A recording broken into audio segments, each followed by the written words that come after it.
Kalau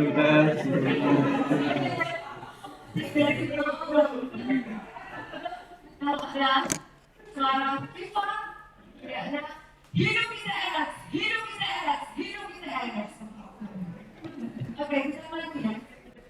FIFA. Sekali lagi semangatnya. FIFA. Hidup beres, hidup beres, hidup beres. Itu ini baru 3.000 orang. Terima kasih yang terhormat Pak Edi selaku Sekretaris Departemen. Kemudian yang terhormat Ibu Nur Aini juga selaku Kepala Program Studi Pasca Sarjana, Prof. Herawati, selamat datang. Juga teman-teman mahasiswa baru Pasca Sarjana di Departemen Sistem Informasi, selamat datang semuanya. Kegiatan kita pada siang hari ini adalah pengenalan seputar informasi dan pengenalan tentang ITS. Baik, tanpa banyak bicara, langsung saja. Acara pertama kami panggil kepada Prof. Nur Aini untuk memberikan sambutan sekaligus nanti diwakili oleh Pak Sekda. Baik, Bapak Ibu dan teman-teman semuanya. Untuk acara kita yang pertama, kami mohon kepada Pak Edi selaku Sekretaris Departemen Sistem Informasi untuk memberikan sambutannya. Pak Edi, dipersilakan.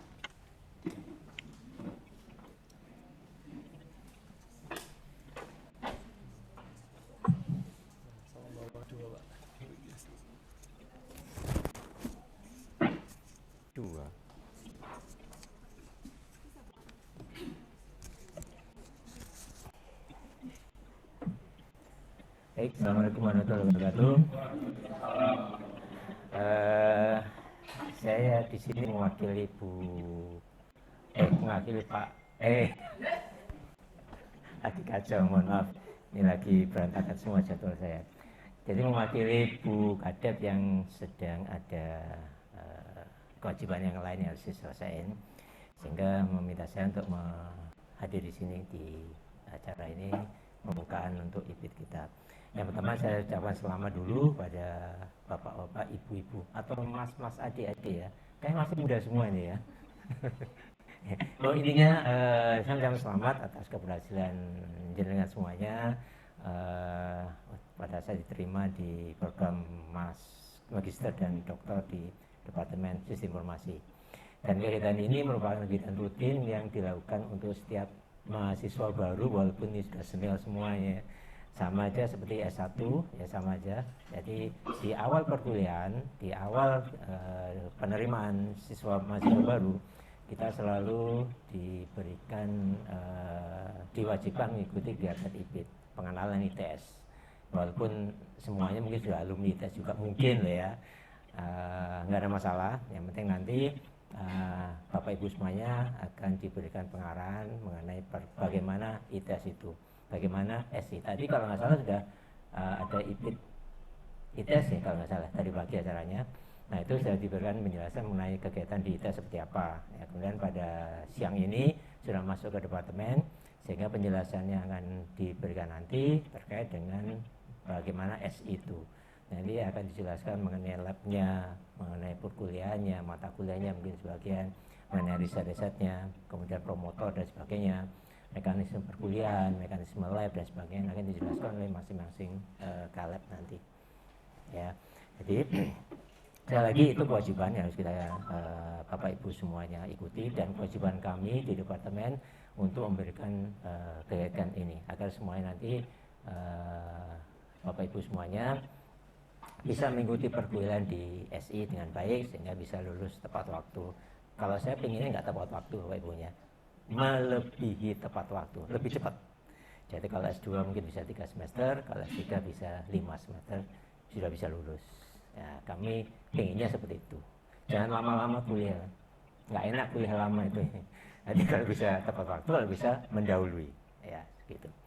Jadi itu yang bisa saya sampaikan pada pertemuan ini. Sekali lagi saya ucapkan selamat atas keberhasilan Bapak Ibu semuanya masuk sebagai mahasiswa program S2 dan S3 di Departemen Sistem Informasi. Ya, dengan demikian secara formal, pakai formal segala ya.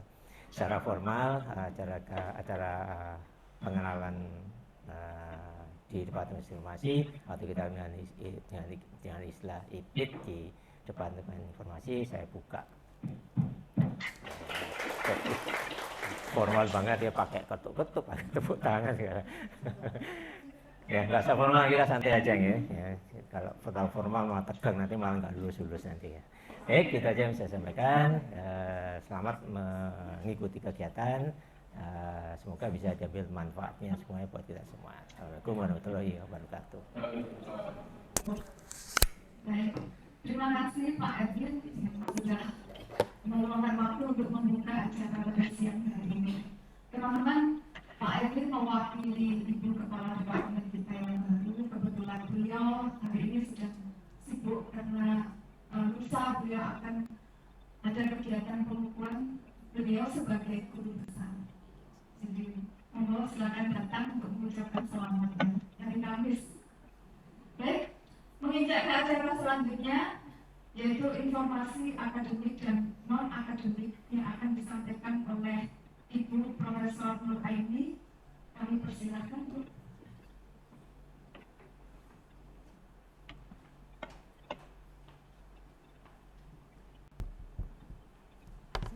Tadi saya udah ngirim sih, Mas.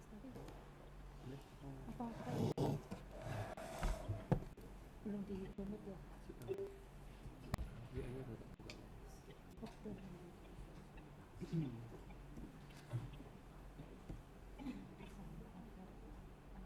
Tadi mau nunjukin apa atas dan lain-lain. Oh, lalu loginnya jadi login lagi ke orang.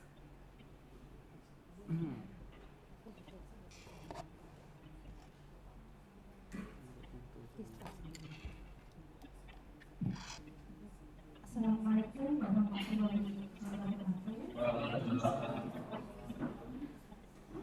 Perkenalkan dulu ya, nama saya mungkin kemarin sudah ada yang ketemu saya gitu ya. Atau tadi ketemu di Aceh dan tadi ya, kita kan baru bersama ya tadi di sana gitu ya. Nama saya Nur Aini Rahmawati, kebetulan baru 1 bulan setengah ya, jadi Pak Robi gitu ya. Jadi di sini nanti saya dibantu oleh Pak Robi yang berfoto itu nanti yang akan sering berhadapan ya dengan Bapak Ibu Mas Mbak di sini. Tadi memang dengan Mas Mbak Ade gitu ya di sini. Nah, kita nanti akan ada sering di ruangan sebelah ya. Itu ada nanti akan ada tuh kita ada di ruangan sebelah. Jadi saya dan Pak Robi ada di ruangan sana. Jadi kalau ada apa-apa tinggal tetap itu aja. Kalau Pak Robi malah kalau Bapak Ibu mau masuk ke ruangan pasca selalu ketemu Pak Robi. Menjaganya Pak Robi. Bagian nakut-nakutin. Dan ini kabarnya bergerak ini belum gitu. Nah itu Pak Robi yang ngetek gitu ya. Bukan saya. Kamu Mas, belum. Baik. Oke. Tadi sudah ada yang sudah pernah coba FKS belum? Ada yang sudah nyoba FKS? Berapa orang? Kebetulan ada yang dari ITS ya. Berapa orang yang sudah nyoba FKS?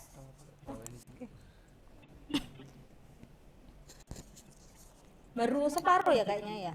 1, 2. Belum semuanya ya. Ya nanti kita coba praktek sedikit. Nanti kalau ada yang tidak tahu nanti kita buatkan. Ada manualnya Pak ya, Pak Robin ya. Mestinya ada, Bu. Pasca Pusat kemarin sudah menjanjikan share panduan maba.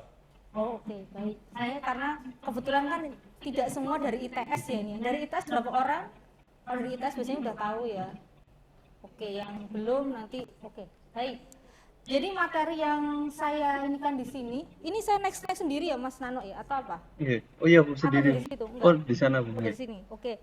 Jadi bisa materi ini bisa diambil di sini ya, di download di sini. Silahkan di download. Jadi ini terbuka. Oke.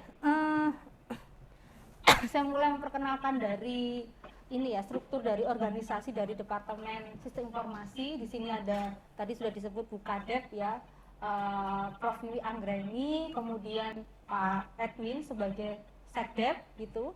Kemudian di sini ada Kaprodi Pasca S1, mungkin yang dari S1 ya, terutama dari fresh graduate atau fast track juga sudah kenal dengan Pak Faizal Mahananto. Kemudian saya sendiri di sini, dan di sini ada satu lagi S1-nya Kaprodi Inovasi Digital. Jadi belum ada paskanya gitu ya. Ini prodi S1. Jadi prodi S1 kita ada dua, ada SI, ada Inovasi Digital.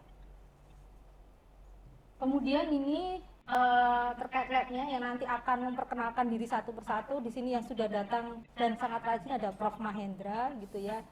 Wih, tepuk tangan dulu dong. Dari SE berapa orang?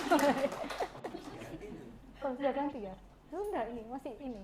Kemudian ada Bu Vivin, ya. Bu Vivin, kemudian Pak Faizal nanti akan perkenal satu persatu. Jadi saya nggak perlu perkenalkan diri mereka, nanti akan lebih banyak gitu ya. Nah, kemudian untuk organisasi yang lain ya, selain dari tadi yang dari Kadep, Kaprodi, di sini juga ada istilahnya tim pendukung. Di sini ada Bu Artin tadi ya yang jadi MC, beliau kapok mau jadi MC, ini luar biasa, saya kaget tadi. Biasanya yang jadi MC Mbak Fian gitu ya. Alhamdulillah beliau rupanya mau jadi MC dan menyemangati dengan vivatnya gitu kan, mulai ngantuk kan ya setelah makan. Ini makan tadi makan dari RC sudah dimakan. Nggak apa-apa, sekarang disambi makan yang kedua gitu. Jadi target kita ini pasca selain penelitiannya bagus, meningkatkan berat badan gitu ya. Nanti kita bersaing gitu ya. Nah ini juga ada Bu Artin, kemudian ada ICICO, ini acara kita nanti tahun 2025 ICICO akan ada di Bali. Itu merupakan salah satu sarana publikasi kita dan iya bisa dibaca satu persatu. Saya tidak bisa baca secara ini. Oke. Jadi sistem informasi ITS secara sejarahnya kita berdiri tahun 2001 ya. 2001, kemudian kita punya untuk SI, ini kita sudah akreditasi AUN, ASIN gitu ya. Kita juga punya IUP, kemudian untuk inovasi digital ada 80 ya, mahasiswanya sudah cukup banyak. Kemudian untuk ini terutama S2 gitu itu baru berdiri 2009 gitu, sekitar udah berapa tahun berarti ya? Sekitar 19 tahunan gitu ya. Nah kemudian di sini saat ini kita ada 123 mahasiswa S2 gitu ya. Untuk S3-nya ini cukup banyak, walaupun kita sudah 2020 kita sudah punya 30 mahasiswa, kemudian dengan baru alumninya baru 2 karena baru 4 tahun ya. Jadi baru 4 tahun, jadi alumninya baru 2 gitu. Dan insya Allah Bapak Ibu jangan khawatir gitu ya. Doakan minggu depan kami akan divisitasi akreditasi S3. Jadi kalau misalkan doakan bisa unggul sehingga bisa berpengaruh untuk kelulusannya Bapak Ibu di sini, gitu ya. Mohon doanya. Kan berat ya. Kemudian di sini tahun ini gitu ya, alhamdulillah kita mendapatkan 29 mahasiswa, di mana 19 itu dari S2 dan 10 mahasiswa S3. Jadi ini kita peringkat kedua di ITS setelah SIMT. Ya SIMT itu fakultas ya, fakultas ya anggapannya. Ya sekelas fakultas gitu ya. Jadi kita nomor 2. Kemudian untuk akreditasi yang S2 sudah akreditasi unggul. Jadi bisa misalkan mau apply beasiswa gitu bisa, karena kan kita sudah unggul. Untuk S3-nya ya mohon doanya minggu depan, yaitu kita semoga juga bisa unggul. Selain itu kita juga sudah akreditasi ASIN gitu ya. Nah ini adalah calon-calon promotor ataupun pembimbing yang bisa diambil dari ini. Jadi ini ada Prof. Arif, Prof. Erma, Prof. Mahendra, ada Pak Apol gitu ya. Ini bidangnya bisa dilihat, nanti bisa ini, atau mungkin bisa ke halaman ini sekalian saya tunjukkan pakai apa?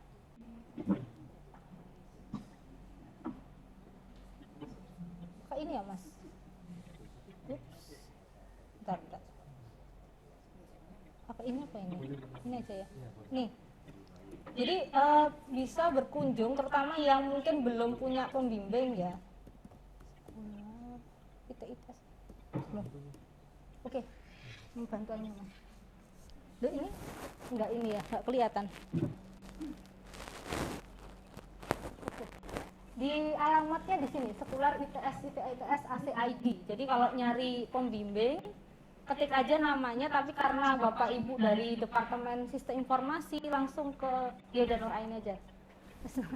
Jadi ini fieldnya aja, misalkan pengen tahu tentang transformasi digital, Mas, digital transformation coba. Misalkan pengen tentang risetnya digital transformation. Oke. Terutama mungkin ini untuk yang S3 yang belum punya co-promotor bisa coba cari ya di sini yang bidangnya digital transformation. Misalkan ini ada beberapa dosen di sini. Nah, yang cari yang ininya Departemen Information System. Ya. Untuk yang S2 juga bisa dicari yang misalkan nanti ketika semester 2 harus mencari pembimbing gitu ya untuk tesisnya. Nah, ini bisa dicari mungkin bisa diklik salah satu, Mas, misalkan Pak Apol gitu ya, Pak Apol.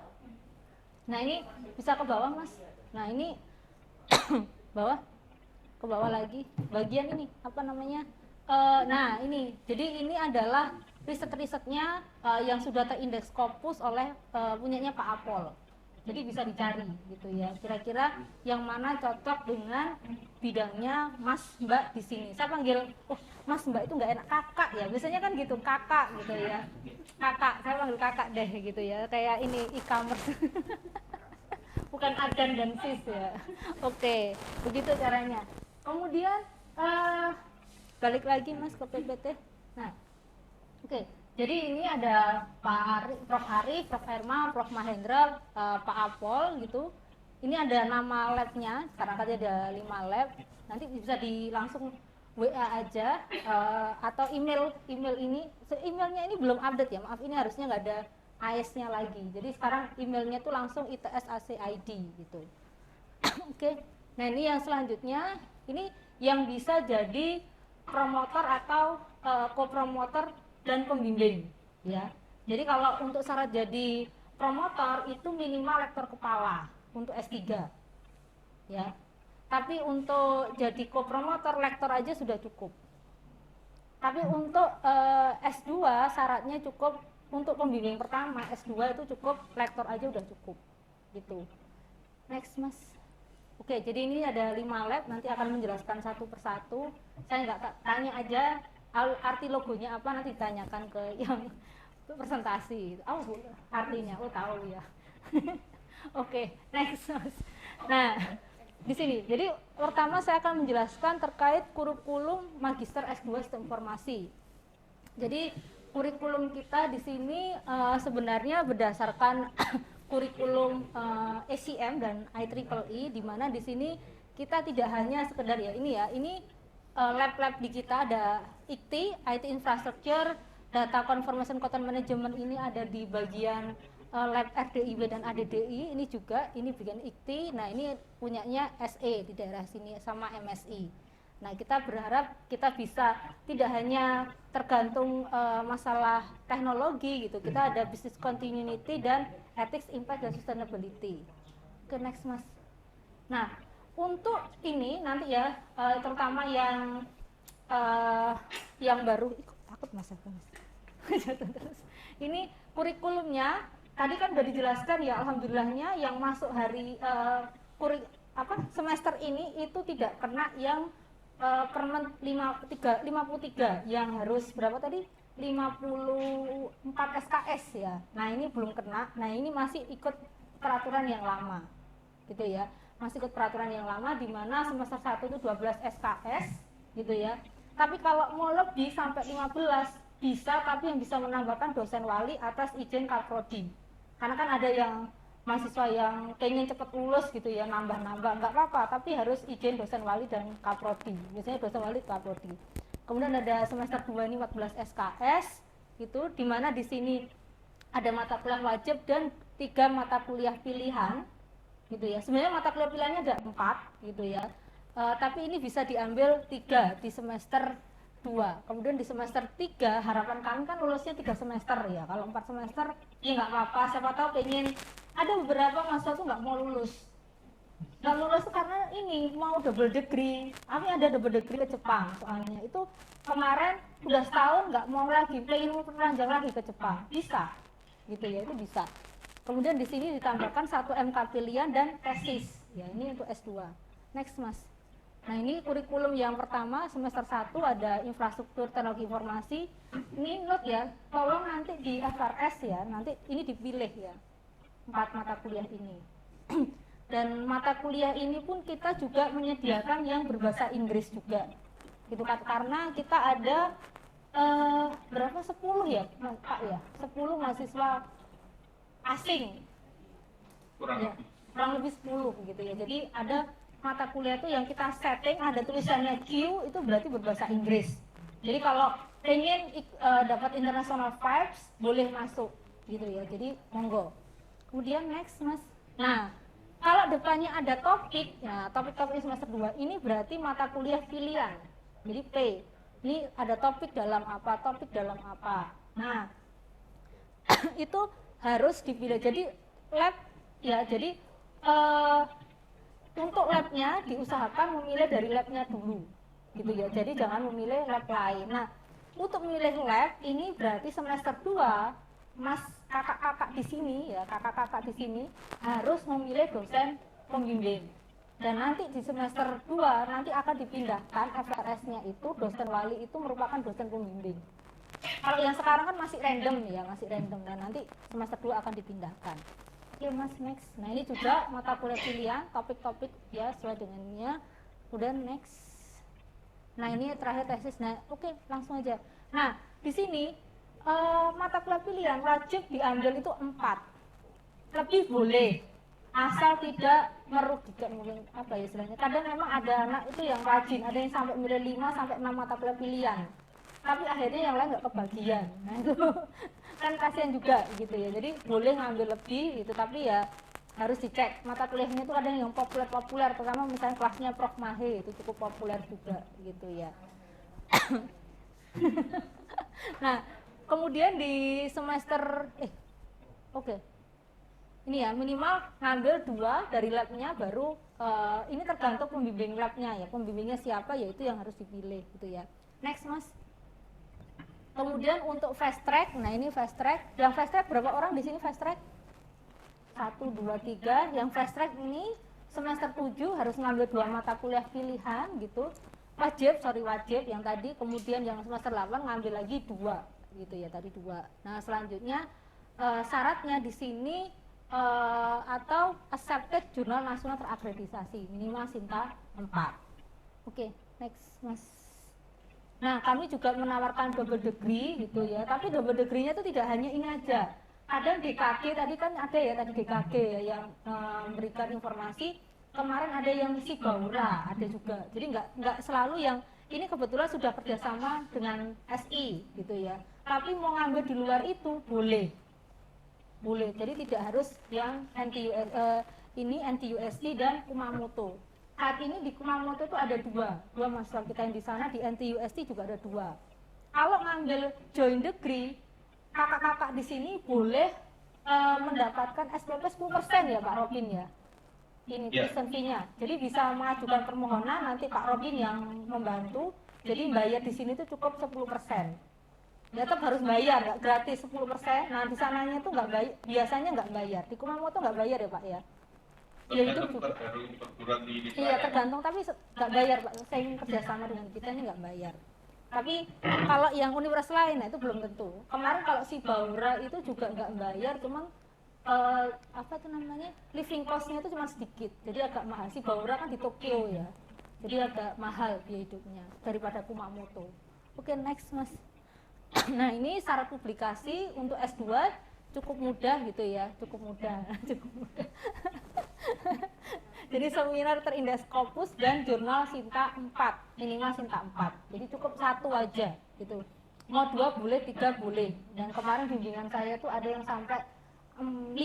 Dia lulus S3, 5, 1 jurnal Q1, 4 conference. Dan alhamdulillahnya karena beliau memang semangat ingin jadi dosen.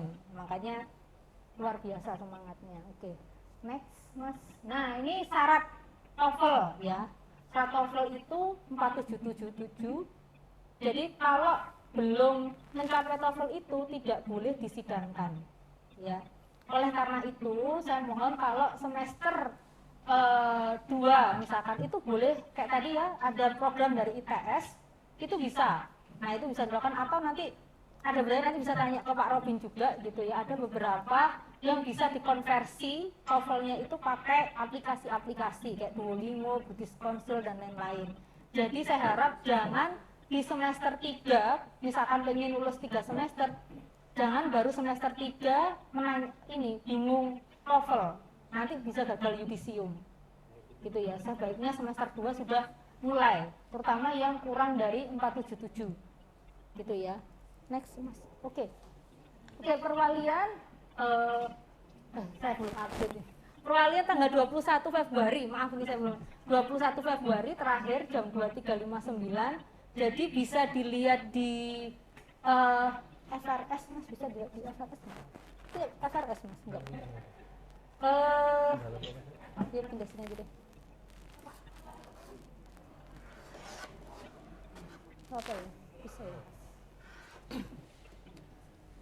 Semuanya bisa login My ITS? Sudah bisa? Login My ITS? Yang terutama dari luar ITS sudah login My ITS? Kenapa Hadir? Password. Oh gitu. Coba nanti riset ya. Nanti tadi kan ada ya yang dari tadi ya, yang waktu RC itu ya. Ada Bu Febi enggak? Kita langsung Bu Febi. Bisa ya Mas? Oh, oke. Nah di bagian ini My ITS portal ini ya, portal ITS ACID, ketika masuk gitu ya. Oh apa? Ketika masuk, nah di sini pilih ini ya, apa namanya, FRS. Jadi di sini masuk ya, nanti ada dicari namanya FRS. Ini login dosen nih sebenarnya nih. Ini ya, tadi cari aja FRS ini ya, yang akademik ini. Nah nanti di sini biasanya ada ini contoh ya, ini saya sebagai dosen ya, kebetulan saya bukan mahasiswa tapi mirip ininya. Misalkan S2 Sistem Informasi. Nah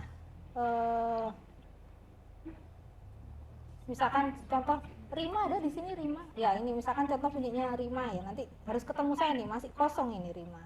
Nah ini nanti kan tampilannya seperti ini ya Mbak Rima ya, nanti dipilih. Tadi udah dilihat ya kurikulum tadi harusnya milih apa, nah ini dipilih. Misalkan ini berarti kan milih infrastruktur gitu, atau inovasi, ini semester 2 milih yang ini, manajemen data. Nah ini ambil ya, diambil. Nah nanti muncul di sini gitu ya, ini yang harus dilakukan ya, dan seterusnya ya, nanti diambil, nanti kontak ke dosen walinya gitu ya. Nanti kalau tidak tahu nama dosen walinya ada di sini nih ya, nama dosen wali ada di sini. Nanti tinggal kalau nggak tahu nomor apa WA-nya bisa nanya ke ini ya, Pak Pascal ya, kan ada ya WA yang selalu menghubungi kakak-kakak di sini, ada Kak Robin yang membantu gitu ya, Kak Robin. Nah nanti tinggal minta WA-nya, WA dari dosen walinya, janjiannya kapan gitu ya. Paling lambat ini bisa dilihat paling lambat tanggal 21 Februari, karena pasca paling lambat tanggal 21. Nah kemudian yang selanjutnya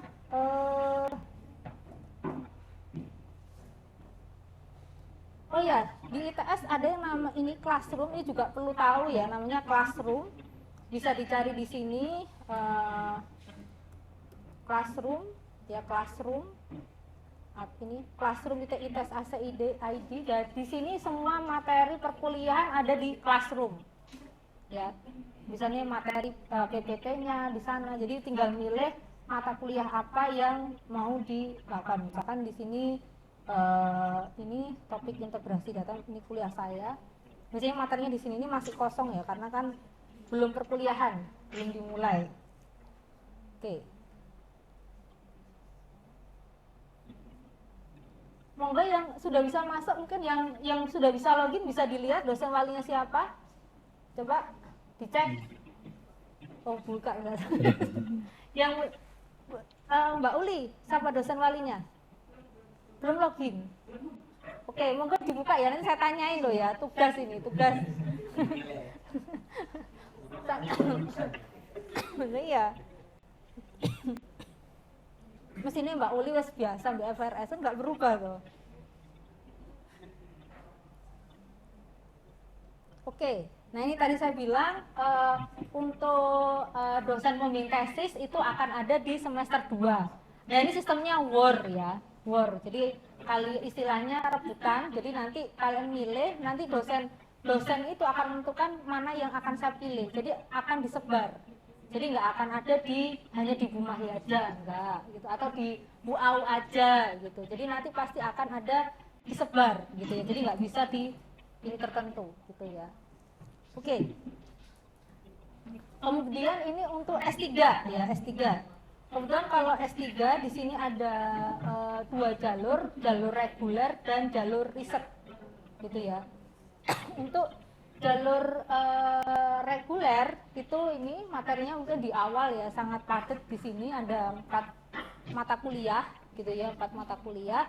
Kemudian baru di semester ini semester 2 ada Medpen publikasi. Nah ini yang boleh Bu, saya publikasi di semester 1 boleh nggak nanti diklaim di semester 2? Boleh. Jadi semester 1 awal misalkan pengen mencoba untuk melakukan publikasi boleh gitu ya, misalkan sudah kontak-kontakan sama pembimbingnya sebelum itu sudah macam-macam, boleh melakukan publikasi. Jadi nggak harus nunggu semester 2, bisa diklaim setelahnya gitu ya publikasi. Kemudian ada disertasi riset 2. Nah ini progres semua ya, publikasi kedua dan ketiga, dan yang terakhir disertasi ke-6 dan ujian terbuka. Ini tidak wajib ya, kalau di SI tidak wajib, cukup tertutup aja sekali sudah cukup ya, jadi nggak banyak kali gitu ya. Dan ini jalur riset ya, jalur riset kayaknya jalur riset berapa orang? 1 ya cuma Pak Elizar, Pak Hasdi sama Pak Leon. Ada lagi nggak jalur riset? Kayaknya nggak bisa diterangkan kalau gitu jalur riset. Jalur riset ini tidak perlu datang ke SI ya, nggak ada perkuliahan, jadi cukup, tapi datang untuk progres aja. Tapi syaratnya, targetnya beda. Targetnya di sini ya, jurnal Q3, Q2 dan seminar terindeks Scopus beda ya. Kalau yang ini targetnya agak mudah, ini yang ini. Jadi boleh publikasi 1 seminar internasional, publikasi 2 seminar internasional, dan yang ketiga minimal jurnal Q2 gitu ya. Jadi kebetulan kalau seminggu ini di SI di sebelah ada kegiatan namanya paper sprint ya, 5 hari ngerjain paper sampai hari Jumat harus submit gitu ya. Jadi kita percepat gitu ya biar bisa memenuhi standar ini selesai. Kok batuk-batuk ya kayaknya udah keberatan ini. Kemudian yang selanjutnya ini ada yang mau lulus 2,5 tahun di sini? Oh, nggak ada. Nggak ada yang pengen lulus 2,5 tahun? Yang S3 nggak ada pengen lulus 2,5 tahun? Oh, tadi tak tanyain nggak ada yang mau ya kakak-kakak di sini. Bisa jadi bersalah ini. Kayaknya Bu Uli ini pengen lama nih, mau 3 tahun, Kak Uli 4 tahun. Nah, tapi kita nggak ada lulus 18 bulan ya di sini ya, nggak ada. Belum, nanti mungkin kalau ada Pak Menteri lain gitu ya. Nah di sini syaratnya harus lulus 5 semester minimal gitu ya, nggak bisa kurang dari itu. Kemudian di sini ada syarat publikasinya sudah terpenuhi. Kalau mau lebih monggo gitu, kayak dulu bimbingan saya yang S3 itu 8 publikasi gitu ya, boleh gitu ya. 10 boleh, atau tadi yang di RC tadi kan yang 29 publikasi boleh, apalagi itu gitu ya 29 gitu ya. Terus TOEFL-nya minimal 500 gitu ya, ini wajib. Oke, mungkin itu dari saya. Ada pertanyaan atau nanti aja ya Bu Artin ya? Nanti aja deh langsung saya berikan ke Bu Artin. Duh, ada Bu Au. Terus udah. Baik, terima kasih Mbak Eni atas pemaparan yang sudah disampaikan. Teman-teman masih semangat ya. Tahu ini bukan berat, karena jam-jamnya memang jam yang sangat sulit untuk tetap mata ini bertahan.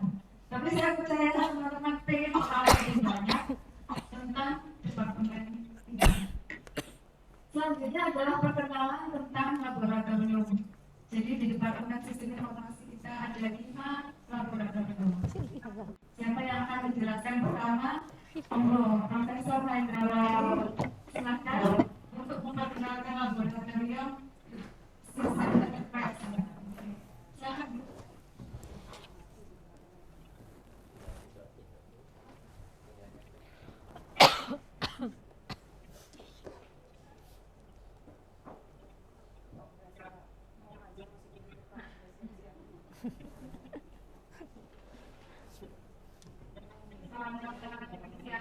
Selamat siang.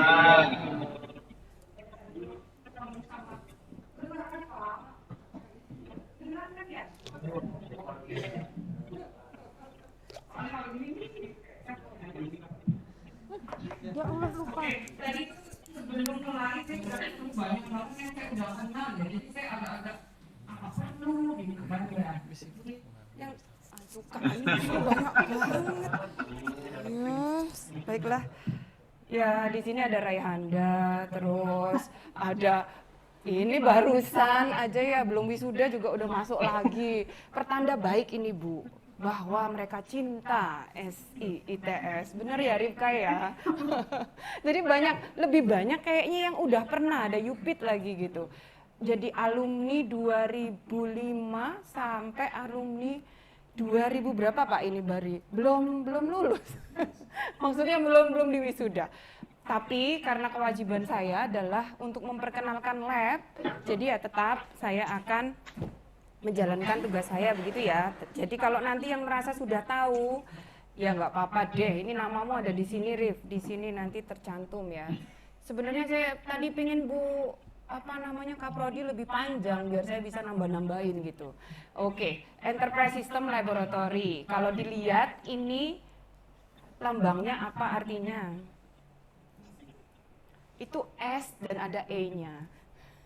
Dan warnanya apa ya? Ijo apa sih namanya ini? Lime green. Melambangkan sustainability. Rifki kamu jangan ketawa-tawa, nanti ada juga labmu, tenang aja. Ya, dia bukan lab SE soalnya. Saya masih ingat waktu ngajar dia ngasih ini tulisan untuk mata kuliah saya, katanya capek sungguh, sumpah capek berat gitu. Bener ya kamu itu ya nulis ya? Oke, ada di gedung 3 lantai 2. Jadi nanti dihafalkan dulu ruangannya ini kalau yang bukan dari SI ya. Nah, kemudian isinya baru saja berubah karena tahun 2025 tadinya. Ini sudah kita perpanjang bahwa karena fokus kita itu adalah Enterprise System Innovation dan tujuannya adalah mendukung digital transformation sampai 2030, tapi penekanannya sustainability, collaboration, and positive impact ya. Jadi saya rasa hampir semua lab pastinya sekarang akan mengarah kepada apa-apa yang bisa mendukung SDG ya, pencapaian Sustainable Development Goals. Oke. Lalu tadi saya sudah memperkenalkan diri belum ya, Bu? Oke, ulangi. Baiklah, nama saya Mahendrawati. Kalau mereka biasanya memanggil saya Mahe, tapi jangan salah, di ITS itu ada bapak-bapak namanya Mahendrawardana juga. Jadi nama panggilannya juga Pak Mahe. Jadi hati-hati juga ya. Nanti kalau nge-search nama saya juga kemungkinan bisa MW gitu sama Pak Mahendrawardana dari Desain Produk. Oke, balik lagi misinya belum saya update ini, masih misi yang lama, tetapi intinya fokus kami adalah di sini, Enterprise System. Nah, sebetulnya kalau saya cerita panjang bisa latar belakangnya kenapa lab muncul, tetapi karena waktunya singkat maka saya fokusnya lebih kepada anak S2 nanti akan mengambil mata kuliah yang diampu lab SE itu satu, yaitu inovasi dan perubahan organisasi. Itu nanti pengajarnya dari lab SE. Walaupun kadangkala karena keterbatasan bisa jadi ada perubahan dan lain sebagainya. Cuman mata kuliah pegangan kami adalah itu, inovasi dan perubahan organisasi. Tetapi ada mata kuliah pilihan. Nah, mata kuliah pilihan itu ada topik dalam pemodelan dan simulasi, topik dalam sistem dinamik, dan aplikasinya dalam berbagai bidang, itu pengampunya Prof. Erma. Kalau yang kemarin dibimbing Prof. Erma mungkin sudah paham ya. Lalu kalau topik saya ada topik dalam manajemen proses bisnis. Kemudian, nah ini yang sebetulnya nanti belum pernah dibuka Bu Kaprodi, mungkin bisa ditawarkan. Topik ini Pak Arief Wibisono yang nanti mengampu ya. Topik dalam perilaku manusia di era digital. Jangan di-confuse sama yang ditawarkan oleh Lab MSI. Ada topik perilaku manusia, panjangnya lupa pokoknya nanti ada. Nah, perkenalan siapa kami? Ini adalah member dari Lab SE. Tapi tidak semuanya bisa mengajar di Pasca karena masih S2. Nanti yang bisa mengajar adalah Prof. Erma, saya, Pak Muja, dan Pak Arief Wibisono. Ya, tampilannya sering berubah-berubah Pak Arief ini. Sekarang sudah lebih klimis ya, jadi jangan heran nanti pokoknya. Nah, yang lain masih sedang studi lanjut, yaitu ada Pak Ruli Hendra, sedang studi di Amerika, Bu Ika Nur Hasanah lagi di Belgia, Pak Andre mengajar S1, sedang mengusahakan untuk studi lanjut. Nah, bundar-bundar itu adalah apa yang kami biasanya menjadi fokus ya. Misalnya kita juga ada action, design, dan eksperimentasi. Fokusnya juga kompleks sistem model. Nah, yang di sebelah kiri ini attitudinal study. Jadi studi dari perilaku karena banyak arahnya CRM.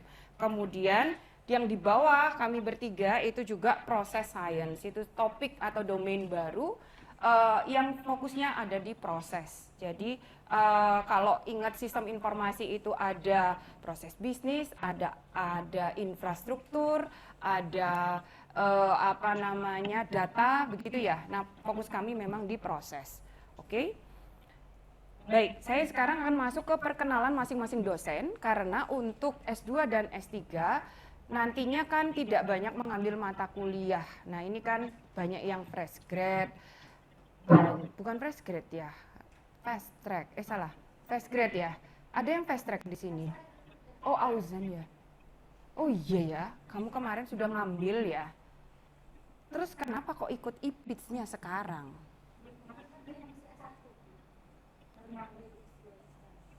Kemarin sudah kan? Belum? Sudah mereka itu. Oh, oke. Harusnya kemarin kamu ikutnya. Kalau sekarang lah sudah S2 atau sebetulnya udah ngambil ya. Berapa mata kuliah? Satu apa itu? Oke, baik-baik saja kondisi fisik dan mentalnya.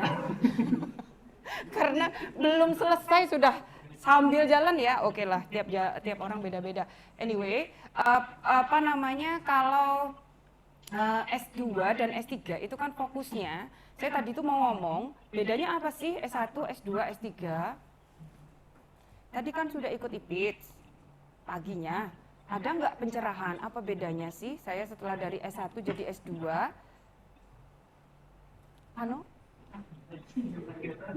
Gimana? Apa bedanya?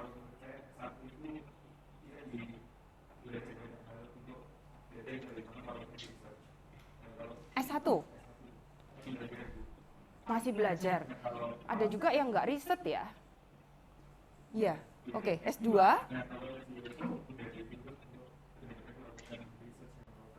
Nah, kalau S3? Berarti S2 itu masih coba-coba, S3 benarannya gitu ya. Coba nanti lihat di dikti, itu ada tahapannya sebetulnya. Jadi ada namanya capaian untuk setiap level ya. S1 lulusnya itu bisa apa gitu ya. Nah, intinya S2 itu adalah harus sudah bisa tidak sekedar menggunakan apa yang diajarkan, mengaplikasikannya dalam praktik, diminta untuk ada sedikit inovasi di situ melalui riset. Sehingga transformasinya dari anak S1 ke S2 gampangnya adalah tidak sekedar belajar dari textbook atau chat GPT zaman sekarang, tapi sudah belajar dari riset-riset yang ada untuk mencari celah dari apa yang bisa saya kontribusikan ya. Tidak harus rocket science kalau S2, karena waktumu itu antara 3 sampai 4 semester tidak cukup, tapi paling tidak sangat deep untuk mengetahui kira-kira apa sih yang baru gitu ya. Itu S2. Nah, kalau udah S3 berarti dari awalnya memang intentionnya adalah untuk mengembangkan sesuatu yang baru. Sehingga kalau anak S1 bertransformasi ke S2, yang saya lakukan pertama kali adalah coba tutup buku-buku yang kemarin dipelajari, cari research terkini. Tadi Prof. Nur Aini sudah menunjukkan gimana caranya searching untuk riset terkini. Walaupun S2 SI, karena saya ikut mengembangkan kurikulumnya, seharusnya lebih banyak ke practical oriented seharusnya. Ya. Jadi, tapi aturan dari pemerintah tetap mensyaratkan bahwa S2 itu harus publikasi. Makanya itu pinter-pinterlah untuk mengelola. S2 itu kadang-kadang gini, masuk dari S1 apalagi ya, kuliahnya dikit banget. Sehari paling berapa? Berapa kuliahnya satu hari? Belum tahu ya jadwalnya. Udah kan? 1. Anak S1 loh sehari bisa kuliah 2, 3 gitu ya, mata kuliahnya bisa banyak. Kok kayaknya santai banget ya S2 itu? Coba dipelajari bobot SKS-nya, berbeda. Nanti dirasakan, yang saya rasakan rata-rata anak S2 itu datang bilang, saya mau lulus 3 semester. Ada ini saksi hidupnya ini yang mau lulus 3 semester terus gak jadi 3 semester. Kenapa? Karena harusnya 3 semester itu udah termasuk publikasi ya. Nah, sulitnya adalah mengatur ritme bagaimana riset masih kuliah tapi juga bisa mencari tempat publikasi yang bagus. Kemarin seringkali banyak anak S2 itu yang tidak pas di sananya. Jadi misalnya risetnya udah jalan, maju tesis, terus baru mau apply ke conference atau ke jurnal. Itu nanti urusannya kepada Bu Nur Aini ya. Nah, jadi kalau Prof. Erma ini lebih banyak ke kompleks sistem dengan menggunakan sistem dinamik beliau. Nah, tapi beliau juga banyak hasil-hasil research, contohnya ini adalah Logisco ID, kemudian Buperdas, kemudian banyak ya hasil hampir setiap research beliau itu ada websitenya atau tools yang akan digunakan. Lalu saya skip langsung ke saya, nanti akan saya contohkan beberapa tesis yang dari semester lalu. Kalau saya lebih ke arah proses tadi, nah ini adalah main kalau saya menunjukkan ini bukan berarti saya promosi ya, karena nanti kekuatan untuk menentukan siapa pembimbing S2 itu tidak di setiap pembimbing, tidak seperti S1.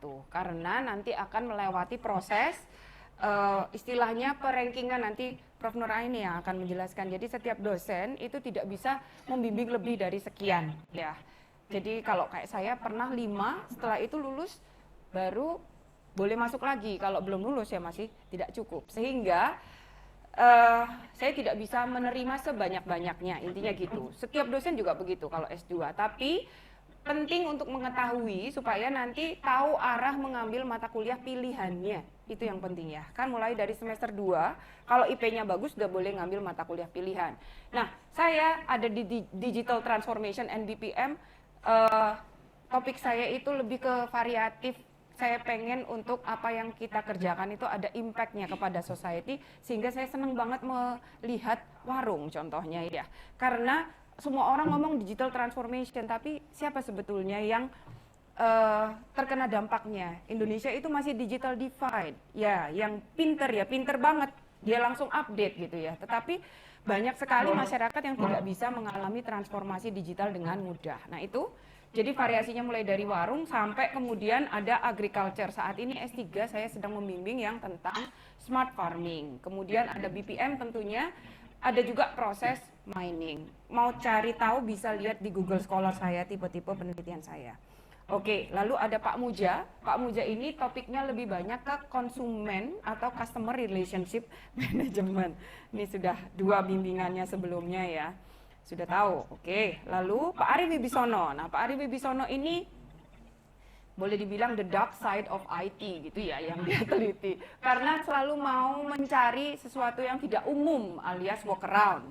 Kalau IT itu harusnya jalannya begini, orang itu harusnya meneliti SOP itu seperti apa gitu ya. Ternyata di Indonesia sangat umum. SOP seperti ini pelaksanaannya berbeda, itu yang disebut dengan workaround, dan beliau banyak meneliti itu. Dan suka sekali dengan pola ya, makanya kata kuncinya dia itu pattern. Oke. Nah ini contohnya, nah ini sudah saya bilang kan tadi, ada Amanda, ada Angel, Arif. Nah, ini adalah topik penelitian yang sebelumnya, contoh tesisnya, oke ya. Nanti gimana caranya mendapatkan topik tersebut dan lain sebagainya, mungkin lewat dosen walinya ya. Nanti kalau semester 1 ini udah kuliah dulu aja, karena setelah kuliah baru kemudian tahu, oh saya kira-kira mau ngambil lab mana, sudah ikut perankingan, akan ketemu dosen pembimbingnya siapa, nah nanti bicara dengan dosen pembimbing. Tidak ada yang lebih mudah dari itu. Tapi bolehlah untuk melihat view-nya ya, apa sih yang pernah dibimbing. Nah, Pak Mujahidin itu contohnya yang Arif, ada Amanda di situ, kemudian kalau saya berlian sama Fahri, Prof. Erma, banyak beliau biasanya ke ini, sistem dinamik ya. Oke, lalu itu tesis. Nah, bimbingan S3 kami saat ini yang sudah melewati tahap kandidasi, Bu Inga ini belum, tapi sudah tercatat di sistem MyITS tesis. Jadi ada Bu Berlian, ada Pak Eliah, Pak Hasdi, Bu Indri, dan Pak Firdaus. Itu yang sudah melewati tahap kandidasi. S3-nya ada berapa di sini? Ada Uli, ada Bu, siapa lagi? Berapa yang S3? Oh, banyak banget. Baik.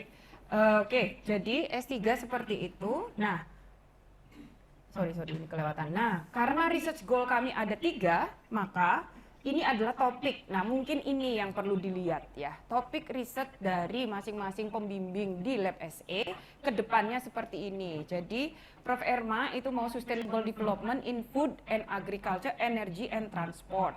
Nah, kalau saya ini tadi ada yang sedang jalan dengan Pak Elia, bimbingan saya itu tentang Smart Village Ecosystem. Kemudian maunya saya itu digital transformation itu mau diarahkan untuk inovasi dan efisiensi di public sector. Saya banyak penelitian di sektor publik. Kemudian Pak Mujahidin arahnya mau menciptakan mengcombine digital transformation dengan CRM. Lalu untuk topik research 2 ini kalau Prof. Erma ada kerjasama banyak dengan maritim ya, kemaritiman beliau, STTAL. Kemudian ini ada titipan, saat ini penelitiannya Bu Ika itu banyak tentang sustainability.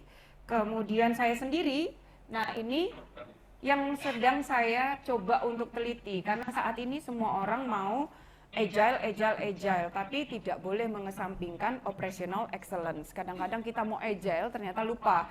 Oh, ternyata kok tidak comply begitu. Ini jadi nanti ada bimbingan saya di sana. Terus mengintegrasikan people process technology. Pak Muja ada lagi strategi digital CRM.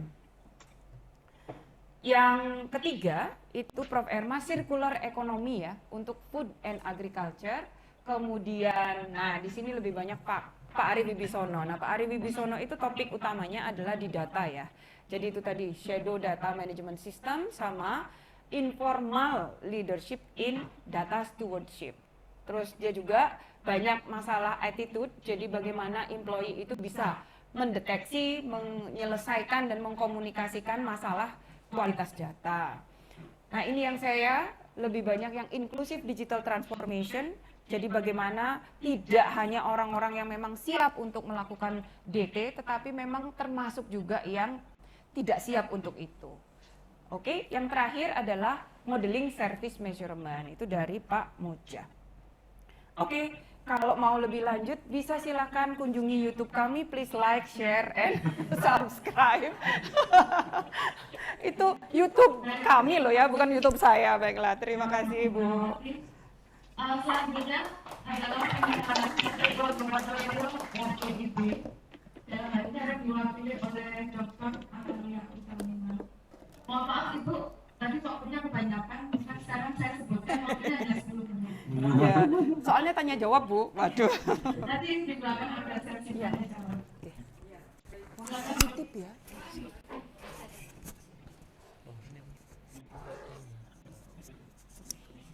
Ini langsung on Mas ya. Iya, lanjutkan. Tadi direkam pakai mic. Mau pakai ini apa ini? Dua-duanya harus pakai. Oh, ini harus dipakai. Iya. dalamnya aja. Oh, ya.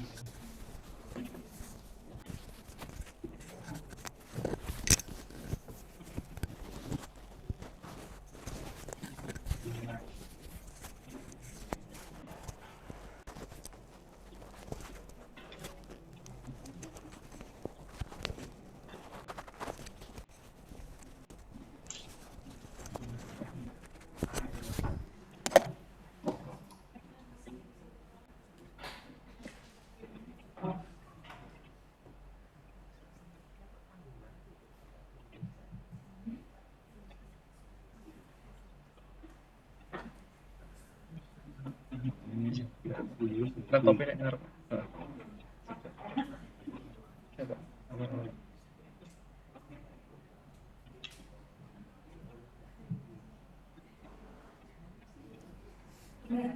Selamat siang, Assalamualaikum.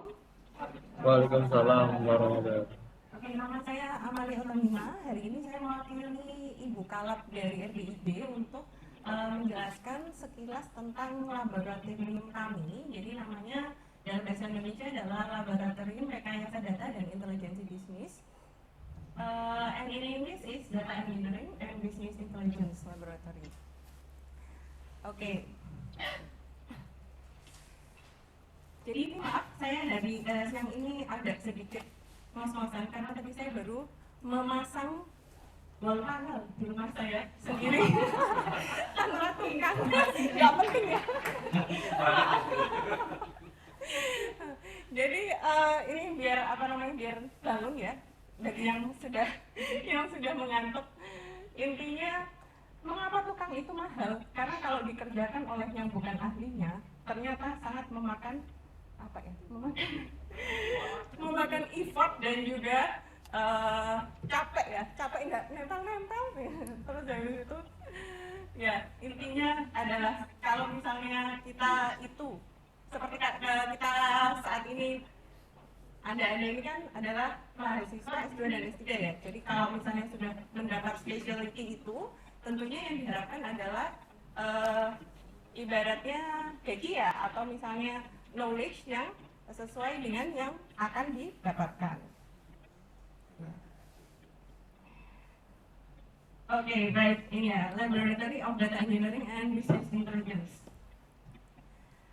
Oke, jadi ini adalah gambar yang saya coba meminta untuk AI untuk menggambarkan kira-kira kalau misalnya tujuan dari lab RDIB itu dituangkan dalam suatu gambar itu seperti ini. Jadi inginnya ini adalah we want to become a research center dedicated to analyzing data in support of business and organizational analysis and transforming it into meaningful information and knowledge.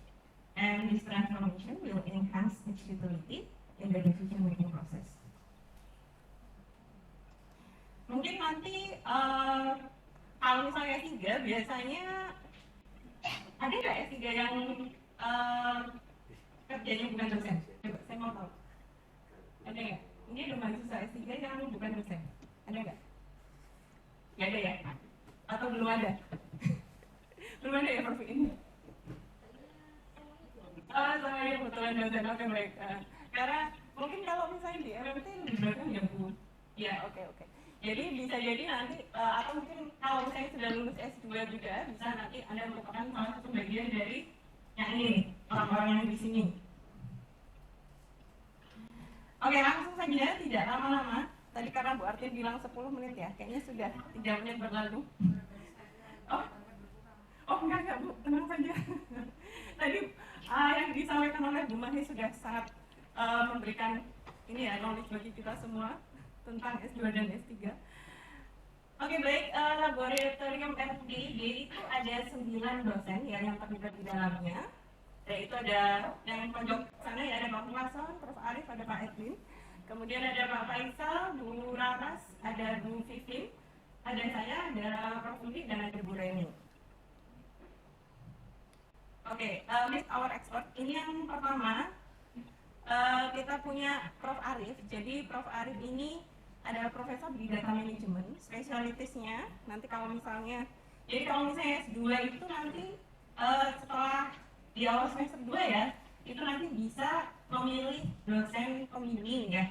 Terus namun tidak ACC atau tidaknya adalah tergantung dari profil ya, tergantung kuota dari masing-masing tadi. Nah, kemudian ini adalah beberapa jurnal dan juga conference dari hasil tesis maupun hasil tugas akhir dari yang dibimbing oleh Prof. Arif. Jadi itu ada PLIPO, judulnya Stock Exchange Prediction, kemudian ada Margustin Salim, ini CNNS LSTM ya, untuk time series data representation untuk memprediksi gold price. Terus ada juga classification of company performance status using ensemble learning and SMOT ya, by considering CGI. Ini dari mahasiswa namanya Afindi. Oke, yang kedua ini ada Prof. Didi yang 2 hari lagi akan dikukuhkan sebagai profesor baru dan juga kepala departemen kita. Jadi beliau adalah profesor di Predictive Analytics, spesialitasnya ada time series forecasting, kemudian decision support system dan juga multi-level classification. Berikut adalah beberapa hasil paper ya dari bimbingan beliau. Ada dari Cahya Karima, gitu nih seperti itu, kemudian ada dari Farel Arizal ya, yang atas itu, dan ini juga ada hasil dari S3-nya beliau. Nah, selanjutnya ada Pak Faisal Mahananto. Ini spesialitasnya di intelligence system, jadi berhubungan dengan business intelligence, healthcare information system, dan health informatics. Dan berikut adalah beberapa publikasi dari bimbingan beliau. Ada dari itu Humaira tentang human activity recognition, kemudian dari Ahmad Dwi Fatomari dan lain-lain tentang predictive practices, dan juga dari ini mahasiswa Dawud Muhajir itu dari stress level measurement using birth rate variability analysis. Selanjutnya ada Pak Ahmad Mukarson. Beliau fokus di prescriptive analytics. Nah, ini spesialisnya tentang optimasi, time coupling, dan juga metaheuristik. Berikut adalah publikasi dari mahasiswa bimbingan beliau. Jadi ada dari Fajrul ya, yang barusan lulus kemarin. Kemudian ini dari Sof Rijal sama Prema. Terus yang ini yang baru itu bertahun 2024 ini kemarin dari mahasiswa S3 atas nama Igusti Agung Premananda. Jadi ini lebih ke kalian di sana mau jawab di sana tentang ini ya, essential cap system, kemudian yang 2 ini adalah tentang optimasi dengan metaheuristik. Oke, ini selanjutnya adalah saya sendiri, jadi spesialitas saya di computational intelligence, jadi itu membuat tentang optimisasi ya, optimization, kemudian soft computing, dan juga evolutionary algorithms. Dan berikut adalah beberapa publikasi dari mahasiswa bimbingan saya dan juga dari saya sendiri. Itu ada Hanifan, ada Yuka, kemudian ini dari tahun 2023, salah satu jurnal saya. Oke, selanjutnya ini ada kepala laboratorium kita, Ibu Retno Olivinarti, spesialisasinya di cognitive system yang berhubungan dengan knowledge engineering, knowledge driven models, and health informatics. Oke, berikut adalah beberapa paper yang dipublikasikan oleh mahasiswa bimbingan beliau. Jadi ada dari Nabilah Rahmayanti yang di sana, kemudian dari Revi Nurgesi, dan yang ini adalah publikasi terakhir beliau di Taylor Francis Journal juga. Oke, ini adalah network laboratorium dari RGIB pada tahun 2025 sampai 2035. Jadi kita fokus ke business intelligence and analytics, kemudian ada automated timetabling, scheduling and planning, kemudian ICT for rural development, urban computing, cognitive system, recommender system, mobile intelligent healthcare system, dan juga predictive analytics. Kemudian mata kuliah pilihan S2 DIP itu ada 4. Jadi nanti kalau ada yang S2-nya mau mengambil lab RDIB itu paling tidak harus memilih 3 mata kuliah pilihan dari lab tersebut. Jadi ada topik dalam research computing, topik dalam pemodelan dan analitika prediktif, topik dalam pemodelan dan analitika preskriptif, dan juga topik dalam pemodelan sistem kognitif.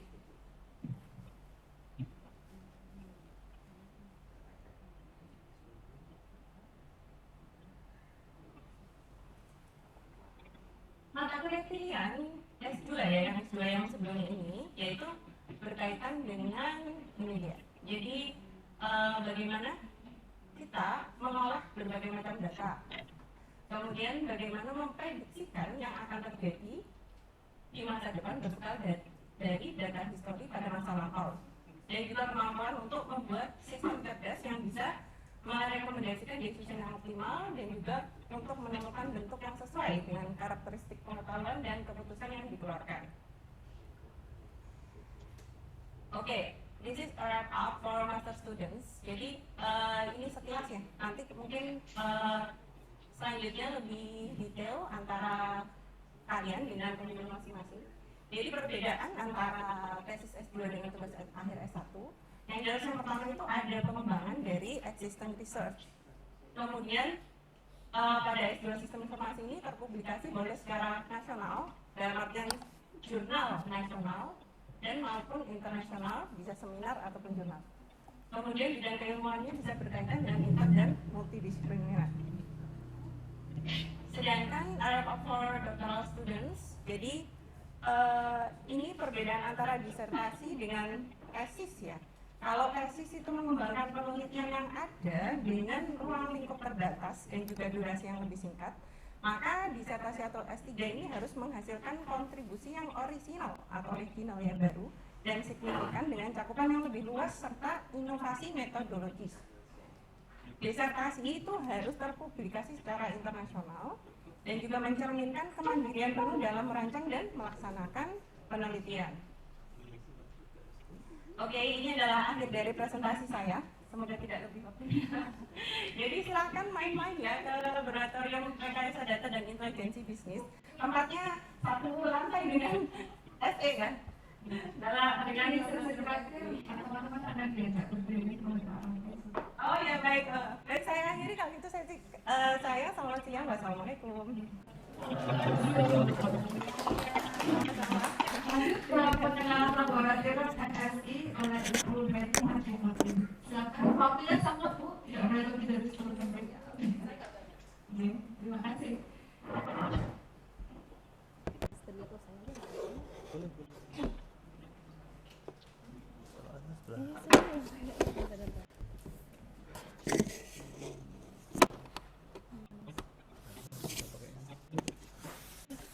Oh ini ada yang online juga.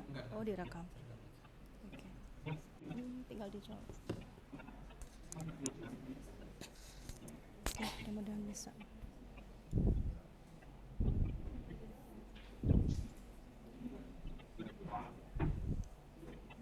Oke, bentar. Ini tadi dimatikan Bu. Oke. Ya, siap-siap. Oke, baik ya. Assalamualaikum warahmatullahi wabarakatuh. Selamat siang, salam sejahtera untuk kita semua. Jadi kalau tadi sudah 2 lab yang incredible gitu ya, ini juga termasuk salah satu lab tapi lebih ke soft ya. Jadi kami sama-sama berada di satu lantai di gedung 3, lantai 2 gitu ya. Jadi di sini saya mewakili Laboratorium Manajemen Sistem Informasi. Untuk lab MSI sendiri ini sebenarnya juga masuk di soft ya. Jadi teman-teman yang biasanya jadi rujukan teman-teman yang tidak atau mungkin kurang dalam hal teknis, misalnya programming dan sejenisnya. Jadi MS ini sebagai salah satu rujukannya. Oke, slide saya insya Allah nggak banyak, mudah-mudahan bisa cepat untuk disampaikan di sini ya. Nah, terkait dengan domain yang ada di sistem informasi, saya kira teman-teman di sini sudah familiar dengan komponen-komponen di sini. Nah, MSI itu lebih banyak fokusnya adalah di people dan juga proses prosedur. Memang mirip dengan yang di laboratorium SA ya, atau sistem enterprise tadi, hanya saja beberapa teknisnya kita agak sedikit berbeda untuk fokusnya. Nanti di slide berikutnya saya juga akan sampaikan. Nah, seperti yang saya sampaikan tadi bahwa scope dari MSI sendiri itu memang fokusnya di sini, gitu ya, di human prosedur atau proses untuk mendukung pencapaian tujuan dari organisasi tentunya. Makanya kita di sini bisa dikatakan banyak ngomongin tentang strategik, aspek strategik, kemudian implementasinya untuk kebutuhan bisnis dan juga di manajemennya itu sendiri, gitu ya. Kemudian, nah ini beberapa mata kuliah pilihan. Jadi saat ini ada 4 mata kuliah pilihan yang ditawarkan di bawah laboratorium MSI, yaitu topik dalam e-government dan juga smart city. Ini biasanya disampaikan oleh Pak Tony, nanti ada profilnya akan saya sampaikan di slide berikutnya. Kemudian topik dalam audit sistem informasi dan juga tata kelola. Lalu topik dalam IT Productivity dan Investment, manajemen investasi TI, serta topik dalam perilaku manusia. Itu salah satu kepakaran saya di sini, gitu ya. Jadi ada 4 mata kuliah pilihan yang ditawarkan oleh laboratorium MSI. Kemudian ini kalau kita telaah lebih banyak, begitu ya. Jadi pada dasarnya mirip karena kita juga di bawahnya sistem informasi begitu, jadi pasti tetap ada irisan antara masing-masing lab. Tetapi pada untuk MSI sendiri kita banyak menggunakan studi kasus yang sifatnya adalah tentang smart city atau mungkin kaitannya dengan pemerintahan gitu ya. Kemudian digital startup, digital learning, e-government, e-business, dan bahkan juga SME atau UMKM ya. Banyak studi kasus tesis mahasiswa kita itu yang menggunakan studi kasus dari UMKM atau SMEs, ya, small medium enterprise. Ini gambaran dari laboratorium MSI. Nanti teman-teman kalau main-main visitasi lab barengan aja ya, nanti SE, kemudian RDIB dan juga MSI itu satu lantai. Di bawah ada ADDI dan juga IKTI ya, atau IKTI. Tidak ada teknologi yang sophisticated memang ya, karena memang kita di manajemen biasanya kita teman-teman mahasiswa itu bawa laptop masing-masing, kemudian diskusi gitu ya, atau mungkin sambil makan-makan bersama di dalam lab. Nah ini beberapa luaran publikasi yang dihasilkan oleh mahasiswa kami juga, kolaborasi dengan dosen tentunya, baik itu S1, S2, dan juga S3. Yang sebelah kiri atas itu mahasiswa S1 dengan Pak Tony, kemudian yang atas sendiri di sini juga mahasiswa S1 dengan kami, kemudian ini kolaborasi saya dengan Prof. Iin, bimbingan S2 dengan Lab ADDI, lalu ini luaran juga publikasi S3, mahasiswa S3 di bawah supervisi Prof. Aini dan juga Pak Apol yang lulusan pertama S3-nya SI, kemudian ini beberapa dosen di bawah MSI yang melakukan kolaborasi juga untuk publikasi paper. Jadi kurang lebih topiknya itu seperti ini. Nah, siapa saja personil-personil di dalamnya MSI? Paling banyak mungkin ya sementara ini ya. Jadi ada 10 dosen di bawah MSI, tetapi hanya 50% yang saat ini eligible untuk menjadi promotor pembimbing untuk S2, dan hanya 2 orang yang eligible untuk membimbing S3 sebagai promotor utama, gitu ya. Saya saat ini sebagai kepala lab terakhir ya, jadi ini adalah bulan terakhir saya sebagai kepala lab. Insya Allah bulan depan akan digantikan oleh Pak Solik sebagai kepala laboratorium manajemen sistem informasi.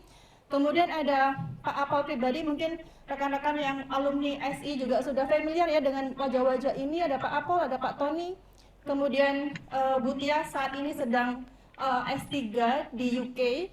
Pak Holil, mudah-mudahan beliau, kami sedang memotivasi beliau untuk mau S3 begitu ya, karena sebenarnya kalau secara pengalaman beliau itu sudah sangat layak melebihi lektor aja gitu ya. Kemudian Pak Rizal ini alumni juga, alumni S2 dan S1 Sistem Informasi yang menjadi dosen di SI dan bergabung di lab kami juga. Kemudian ada Bu Febi yang tadi mungkin rekan-rekan lihat di ruang riset di itu ya, gedung riset center, mewakili DPTSI karena memang beliau juga menjabat di sana. Kemudian Bu Anissa dan juga Bu Hanim, ini juga beliau berdua sedang S3 di US ya. Mudah-mudahan beliau berdua juga sudah segera bisa lulus dan bisa bergabung untuk menguatkan lab MSI. Oke, nah seperti yang tadi saya sampaikan, ada 5 dosen dari 10 dosen di bawah MSI itu yang bisa membimbing untuk S2 atau menjadi promotor untuk S3. Yang pertama adalah Pak Tony Dwi Susanto. Beliau ini kepakarannya di bidang, sekarang memang lagi banyak membahas tentang smart city, ya, smart city, kemudian e-government, termasuk juga terkait dengan tata kelola dan ITIL atau layanan manajemen layanan informasi, teknologi informasi, gitu ya. Nah, apa saja yang beliau kerjakan? Mungkin teman-teman bisa langsung go ke profil Google Scholar beliau aja. Jadi namanya nanti ketik aja Tony Dwi Susanto atau mungkin Susanto, nanti akan keluar di sini histori dari publikasi yang beliau kerjakan bersama mahasiswa dan juga dosen-dosen yang lain tentunya. Nah, yang kedua ada Bapak Dr. Apol pribadi. Nah, Pak Apol ini termasuk yang sudah eligible sebagai promotor S3 dan juga tentunya sebagai pembimbing S2. Dan beliau ini secara record berhasil cukup banyak berhasil membawa atau membantu mahasiswa pasca itu untuk publikasi paper. Ya, Pak Apol sendiri. Nah, Pak Apol ini kepakarannya itu di bidang IT investment, IT productivity, gitu ya. Jadi tentang investasi TI, produktivitas atau ke strategic plan, beliau ada di sana, gitu ya. Kemudian ini profil untuk Google Scholar beliau. Jadi kalau misalkan rekan-rekan pengen tahu lebih lanjut, silakan bisa search namanya. Kalau rekan-rekan searchnya itu Apol pribadi nggak keluar, susah. Jadi pakainya adalah Subriyadi ya.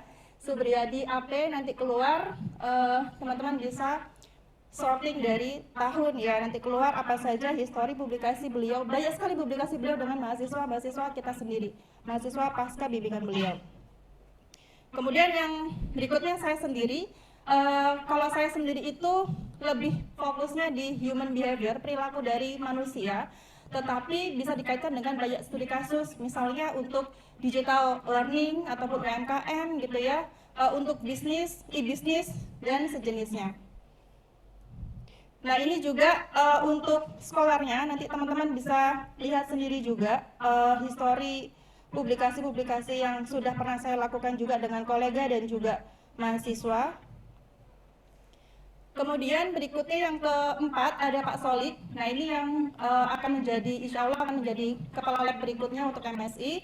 Pak Solik ini di bidang strategik sebenarnya ya, lebih ke perencanaan SITI, tetapi kalau kita lihat dari terakhir disertasi beliau itu terkait dengan software evaluation atau software costing.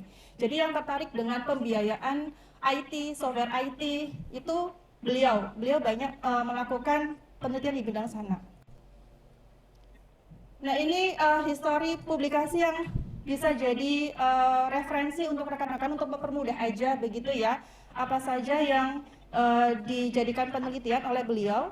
Dan yang terakhir adalah Bu Dr. Feby Artudini. Bu Feby ini disertasinya itu terkait sebenarnya lebih mirip dengan RDIB ya, tentang data juga begitu ya. Tetapi ya betul. Jadi ada dua anggota MSI itu yang cukup dekat dengan RDIB ya. Nah, salah satu topik beliau itu di bidang decision making. Jadi pembuatan keputusan dengan beberapa atau pendekatan-pendekatan, mau yang kuantitatif atau yang kualitatif, insya Allah Bu Feby juga bisa begitu ya. Dan untuk studi kasusnya beliau akhir-akhir ini banyak menggunakan terkait dengan edukasi atau pendidikan untuk studi kasus yang beliau lakukan saat ini. Nah, ini adalah histori dari publikasi yang beliau sudah lakukan. Jadi Bapak Ibu atau teman-teman di sini silakan bisa search namanya aja begitu ya, Feby Artudini nanti, atau Muktadiroh ya. Biasanya kita menggunakan nama terakhir untuk mempermudah. Nah, salah satu mungkin kayak hints yang biasa kita sampaikan kepada mahasiswa kalau ingin mengambil MSI itu adalah mudahnya kalian bisa belajar dari teori-teori tentang IS. Nah, teori-teori dan metode di sini kalian bisa lihat di AIS ya, websitenya AIS, nanti pilih yang methods and theories. Nah, disinilah teori-teori yang banyak kita pakai untuk riset-riset kita, gitu ya. Nah, kemudian ini beberapa contoh, bukan beberapa contoh ya, ini beberapa judul disertasi mahasiswa under MSI dan kolaborasi dengan lab lain, ya. Jadi yang pertama ini judul disertasi Bu Tining yang tadi saya sampaikan, bimbingan Prof. Iin dan juga Pak Apol sudah lulus. Kemudian yang kedua bimbingan saya dan Pak Apol, Pak Melkior, dan desain knowledge management system. Karena beliau dari Papua, jadi mengangkat studi kasus dari masyarakat Papua, masyarakat adat Papua. Kemudian yang ketiga ada pengembangan model integratif knowledge sharing. Ini kolaborasi saya dengan Prof. Erma dari Enterprise ya, dari SE. Dan juga yang terakhir ini adalah alat ukur kesiapan destinasi pariwisata cerdas. Ini mahasiswa bimbingan Prof. Arif dan juga Pak Tony ya. Ngomongin tentang bagaimana merancang smart ini ya, smart tourism kalau nggak salah ya di situ. Yang tiga ini sedang on progress. Nah, ini beberapa judul tesis mahasiswa yang baru lulus kemarin ya, baru lulus di semester Gasel 2024 yang insya Allah ini sudah besok. Jadi mostly di MSI itu sekarang fokusnya adalah qualitative research ya. Untuk yang S2 mereka menggunakan pendekatan kualitatif untuk mengembangkan model, untuk menyusun model, bahkan sampai ke validasinya. Jadi kalau misalnya nanti teman-teman punya gambar atau plan untuk masuk lab MSI, belajar dulu tentang qualitative research method ya. Ini beberapa judulnya, kalau bisa dilihat di sini studi kasusnya macam-macam. Ada UMKM, kemudian juga ada yang dari pemerintahan gitu ya. Ada yang bahkan sekolah juga. Itu termasuk yang bimbingan saya, studi kasusnya untuk sekolah, studi kasusnya. Ini judul yang Gasal genap 2023-2024. Nah, kurang lebih kalau teman-teman lihat di sini, memang kebanyakan adalah pengembangan model. Jadi pendekatannya adalah kualitatif, tetapi memang beberapa masih ada yang kuantitatif research, misalnya menggunakan metode SIM. Kalau teman-teman familiar ya, structural equation modeling itu masih ada, hanya nanti ditekankan adalah pengembangan model dari mana. Jadi literatur reviewnya harus benar-benar kuat di sana. Nah, saya kira itu saja slide terakhir dari MSI. Mudah-mudahan memberikan insight meskipun tidak banyak ke teman-teman di sini, dan we will wait you in MSI ya. Terima kasih sekali lagi, selamat siang. Assalamualaikum warahmatullahi wabarakatuh. Masih ada dua lagi. Monggo dilanjutkan oleh pengenalan beberapa peserta tadi oleh Bapak Dr. Maman Silawan. 10 menit ya Pak. Mohon maaf tidak membatasi supaya teman-teman bisa nanti lama untuk bertanya. Mereka pasti banyak yang ingin diketahui. Monggo Pak Bambang.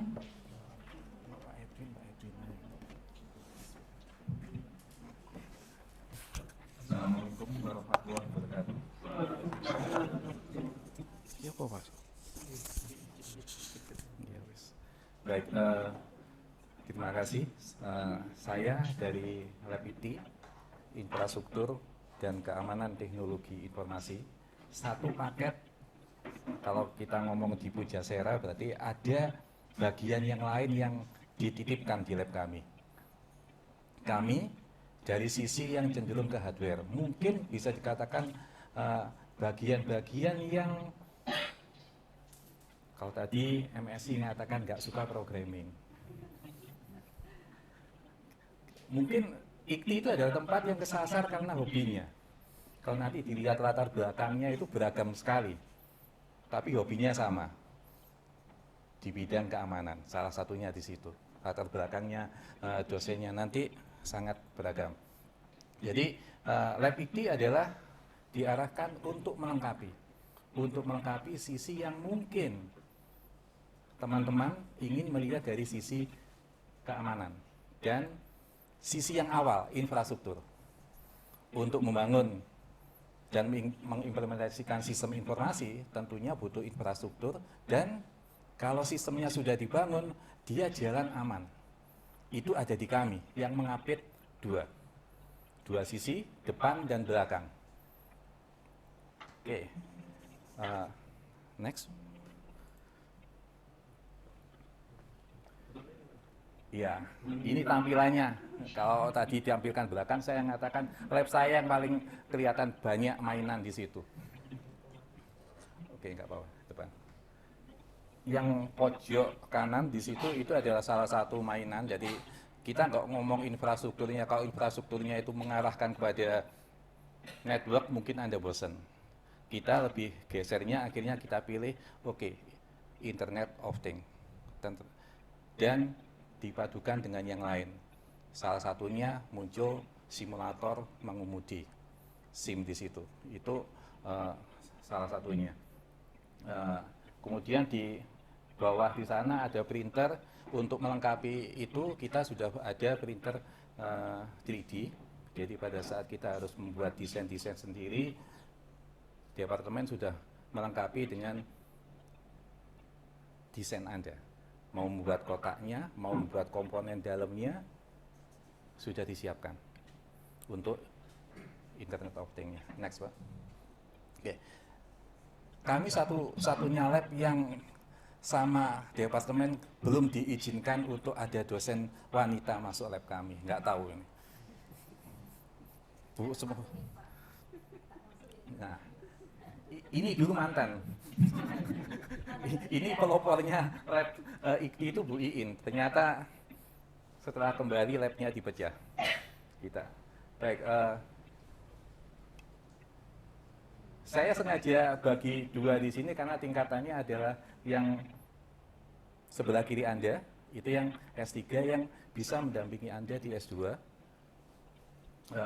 Yang di tengah itu adalah salah satu yang boleh untuk sebagai promotor.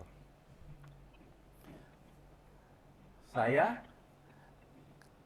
S1, S2, S3 kebetulan produk ITS. Saya orang jaringan, tapi berhubung masuk di sini, di sistem informasi, jaringan dan keamanan saya S3-nya adalah sistem deteksi intrusi, toolsnya adalah data mining, tapi begitu masuk di sini ternyata nggak laku. Sedikit sekali, sehingga harus nanti digeser, oh tampaknya pasarnya di di sistem informasi itu adalah lebih banyak kepada tata kelola dan manajemen. Akhirnya kita bergeser bukan di cyber security-nya yang dikedepankan, tapi adalah cyber resilient-nya. Jadi pelengkapnya, manajemennya, tata kelolanya, auditnya, itu yang lebih cocok untuk mendampingi penelitian yang ada di MSI dan di SE. MSI lebih banyak pada tata kelola, audit, sistem informasi, operasional. Kami yang security-nya, nanti akan kelihatan sedikit. Pak Ian itu S1-nya teknik komputer, tapi kuliah juga di UNER dulu di manajemen. S2-nya UI, S3-nya Jepang. Dia disertasinya image processing. Jadi yang arahkan adalah seperti forensika menggunakan foto gigi. Tapi kembali masuk lab IKTI, hobinya adalah jaringan. Hobinya. Pak Isat, kondisinya sama juga. Kalau dibilang S3-nya adalah biomedik. Tapi hobinya security. Sehingga dengan banyak latar belakang tadi, saya juga ada latar belakang akuntansi, sehingga itu kita padukan. Sehingga nanti kalau lihat penelitian, TA, tesis ya bisa cukup banyak. Geser yang sebentar. Pak Bekti lebih banyak pada forensika digital, tapi beliau lebih sekarang lagi aktif di kementerian. Pak Niswa Asrul Sani ini jaringan komputer juga dan sudah bergeser untuk memfasilitasi teman-teman yang menjauhi coding. Akhirnya beliau mendalami low code juga, bagaimana meminimalkan coding. Beliau Pak Yogantara ini latar belakangnya adalah bisnis proses, lebih suka bisnis proses dan enterprise architecture, kira-kira seperti itu. Oke, jadi latar belakangnya beragam sekali untuk memadukan, memfasilitasi infrastruktur dan keamanan. Next slide. Nah, kalau dilihat dari posisi kurikulum, lab kami diminta mendukung pilar teknologi di situ. Kalau rekan-rekan nanti di kurikulum, nah posisi labnya ada di situ. Ada bagian teknologi, itulah yang diminta kami untuk mendampingi Anda. Next slide. Oke, ada 6 topik yang untuk memfasilitasi tadi. Mata kuliah pilihan 5 dan 1 mata kuliah lab. Anda diminta untuk mengenal infrastruktur teknologi informasi. Harus diingatkan lagi bahwa Anda pada saat nanti mengembangkan aplikasi, menganalisa dan sebagainya, harus kenal teknologinya apa. Sudah dikenalkan di semester awal. Kemudian 5 topik kita coba tawarkan. Tetap yang pertama kita dulu topik dalam cyber security supaya nggak kelihatan lebih hard di situ, kita lebih softnya kita sebut tata kelola keamanan informasi. Karena sempat waktu visitasi ASIIN dulu ditanya, kenapa diajarkan cyber security? Harusnya lebih banyak ke manajemen, itu adalah salah satu masukannya. 3, terkait dengan internet untuk segala, internet of things di situ. Ini untuk mengenalkan bahwa saat ini banyak wearable device dan sebagainya yang cenderung adalah sudah menggunakan internet of things. Mungkin Anda tertarik. Mungkin Anda juga berminat. Ternyata internet of things bisa digunakan untuk mengakses banyak sensor yang Anda butuhkan untuk melakukan analisa. Desain data center kita angkat juga. 5, emerging teknologi, dan terakhir teknologi machine learning. Jadi kita masuk di teknologinya. Kalau misalnya RJIB mengatakan adalah bagaimana metodenya, bagaimana algoritmanya, ADDI mungkin dari penggalian data dan pemrosesan data. Kita kemarin waktu penyusunan kurikulum ada masukan, ayo dari sisi teknologinya, apa yang harus kita kenalkan.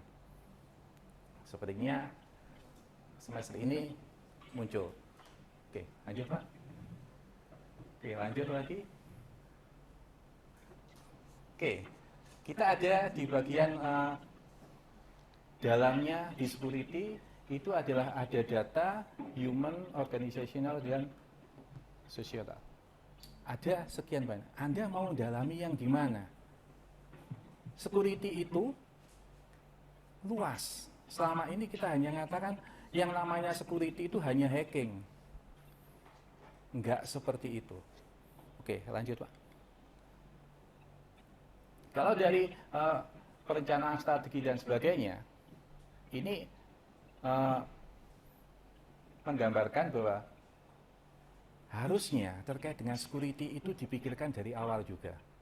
Bukan setelah ada masalah, baru diamankan. Lanjut Pak. Oke, kembali. Oh, lanjutan. Satu lagi. Nah, ini adalah satu bagian yang jadi kunci terutama saya untuk menjelaskan bahwa bagaimana sih kedudukan tata kelola yang terkait dengan operasional dan security. Yang menaungi sama terkait dengan sistem pengendalian internal COVID. Kemudian pada saat operasional Anda akan masuk di mana? Pada saat Anda akan masuk di operation, itu adalah ITIL masuk di situ.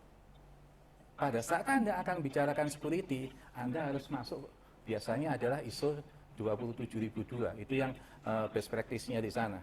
Di keluarga ISO 27000.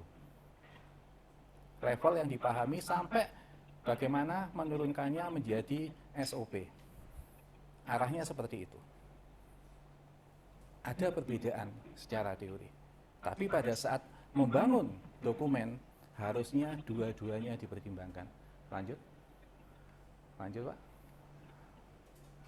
Oke, ini adalah contoh-contohnya saja. Dalam artian, ini lebih mengarahkan kepada tadi tesis-tesis yang dikawal oleh Pak Isat yang cenderung ke biomedik. Tapi kita gunakan terkait dengan teknologinya, wearable device, dan dihubungkan dengan security. Bagaimana kondisi yang bisa memungkinkan itu akan berpengaruh pada security. Kemudian ini yang gambar tadi adalah Internet of Things. Mungkin dari Anda ada yang akan melanjutkan. Itu simulatornya mengemudi di situ. Sudah ada. Tinggal nanti sebetulnya pneumatiknya sudah ada. Tinggal digabung nanti. Misalnya adalah berjalan dengan kondisi shock breaker, jalan yang tidak bagus, ya harusnya bisa goyang dan sebagainya. Itu adalah pengembangan berikutnya. Lanjut, Pak. Ini adalah contoh-contohnya di situ, yang bagian atas terkait dengan virtual reality di situ. Satu kemarin yang lanjutan dari fast track itu adalah simulator untuk lempar granat. Dengan anggapan kalau latihan lempar granat itu kalau salah pegangnya, jangan-jangan nanti yang dilempar itu adalah justru penutupnya, granatnya dipegang. Jangan tertawa, itu kejadian. Meninggal. Nah, paling enggak ini yang ditawarkan salah satu rekan Anda bagaimana kalau itu harus disimulasikan dengan virtual reality. Kemudian ada yang mengarahkan pada sistem pendeteksi bahasa isyarat juga ada. Oke, smart farming ternyata banyak juga. Ada yang ingin, Pak, sekarang ketahanan pangan dan sebagainya, bagaimana kalau kita membangun sistem yang bisa diotomatisasi. Ya, ada. Lanjut, Pak. Oke, kemudian ada yang terkait dengan tadi yang terkait dengan perilaku yang tapi dihubung kalau di MSI perilaku yang dihubungkan dengan proses bisnis dan manajemen, ini adalah kita lebih banyak perilaku yang mempengaruhi kondisi stres akibat teknologi, biasanya disebut technostres. Nah, aspek yang seperti itu, kepedulian terhadap keamanan kita bisa dialami seperti itu juga. Implementasi KRIS di situ, kajian terhadap perilakunya, bahkan nanti adalah kemungkinan pelanggaran data pribadi bisa juga masuk. Lanjut, Pak.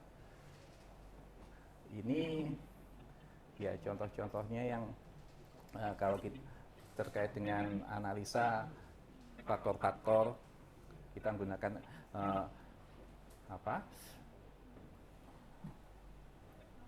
multiple criteria decision analysis pun kita bisa digunakan untuk membuat indeks-indeks pengukuran.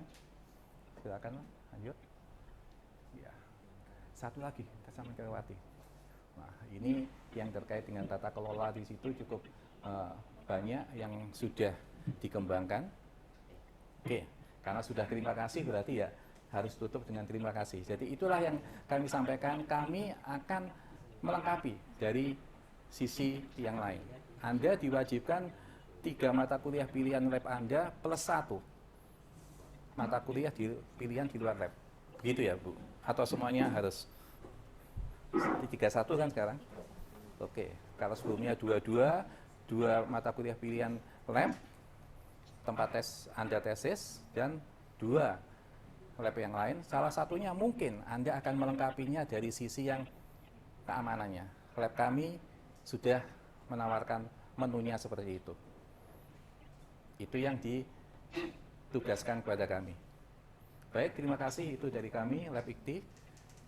Wassalamualaikum warahmatullahi wabarakatuh.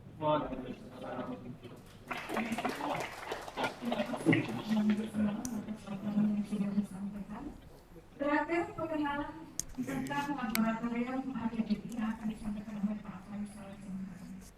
Silakan, Pak. Mungkin ya Pak, tadi mungkin yang S3 itu, apakah saya boleh shifting di S2? Nih, terutama saya sarankan yang bidangnya bukan IT gitu ya. Tadi kan ada beberapa topik-topik, monggo boleh tinggal izin aja ke dosen pengajarnya gitu, ikut. Saya harapkan ikut ya, terutama yang bukan IT banget gitu ya. Apalagi kalau misalkan topiknya itu lebih ada yang atau mungkin misalkan ini ada manajemen kualitatif, monggo bisa terkoneksi. Jadi jangan khawatir, yang S3 bukan cuma promo dia topik-topik, boleh gitu ya, monggo sitting. Karena kebetulan di S2 kita tidak ada LPL, ya, jadi boleh sitting aja langsung. Tapi izin ke dosen pengajar. Maksudnya ya Pak. Nggih, lho wis dijelas nih yang mau saya jelaskan tadi menghemat. Jadi yang mau saya jelaskan itu sudah dijelaskan sama Bu Iin. Iya. Karena kebetulan Bu Iin juga dari Lab ADDI, jadinya ya sebenarnya juga mau dibilang pas itu ya pas. Oke. Perkenalan terakhir, jadi kenapa kok semua lab harus diperkenalkan? Karena kalau nggak salah sekarang itu sudah ada sistem kuota ya. Artinya walaupun kalian tertarik ke bidang itu, tapi kalau di lab itu dosennya sudah penuh, ya terpaksa harus nyari lab lain. Nah, sebenarnya tadi dari beberapa pembicaraan sebelumnya sudah agak kelihatan polanya ya, bahwa SI itu nggak bisa semacam kekeh untuk berdiri sendiri di satu bidang. Misalnya ini UBIN itu nggak bisanya selalu di satu kotak, mesti ada di kotak yang ada di persimpangannya ya, karena kita berdiri di sebuah ilmu yang dari ide awal sudah ilmu yang gaduh-gaduh, ilmu yang campur-campur.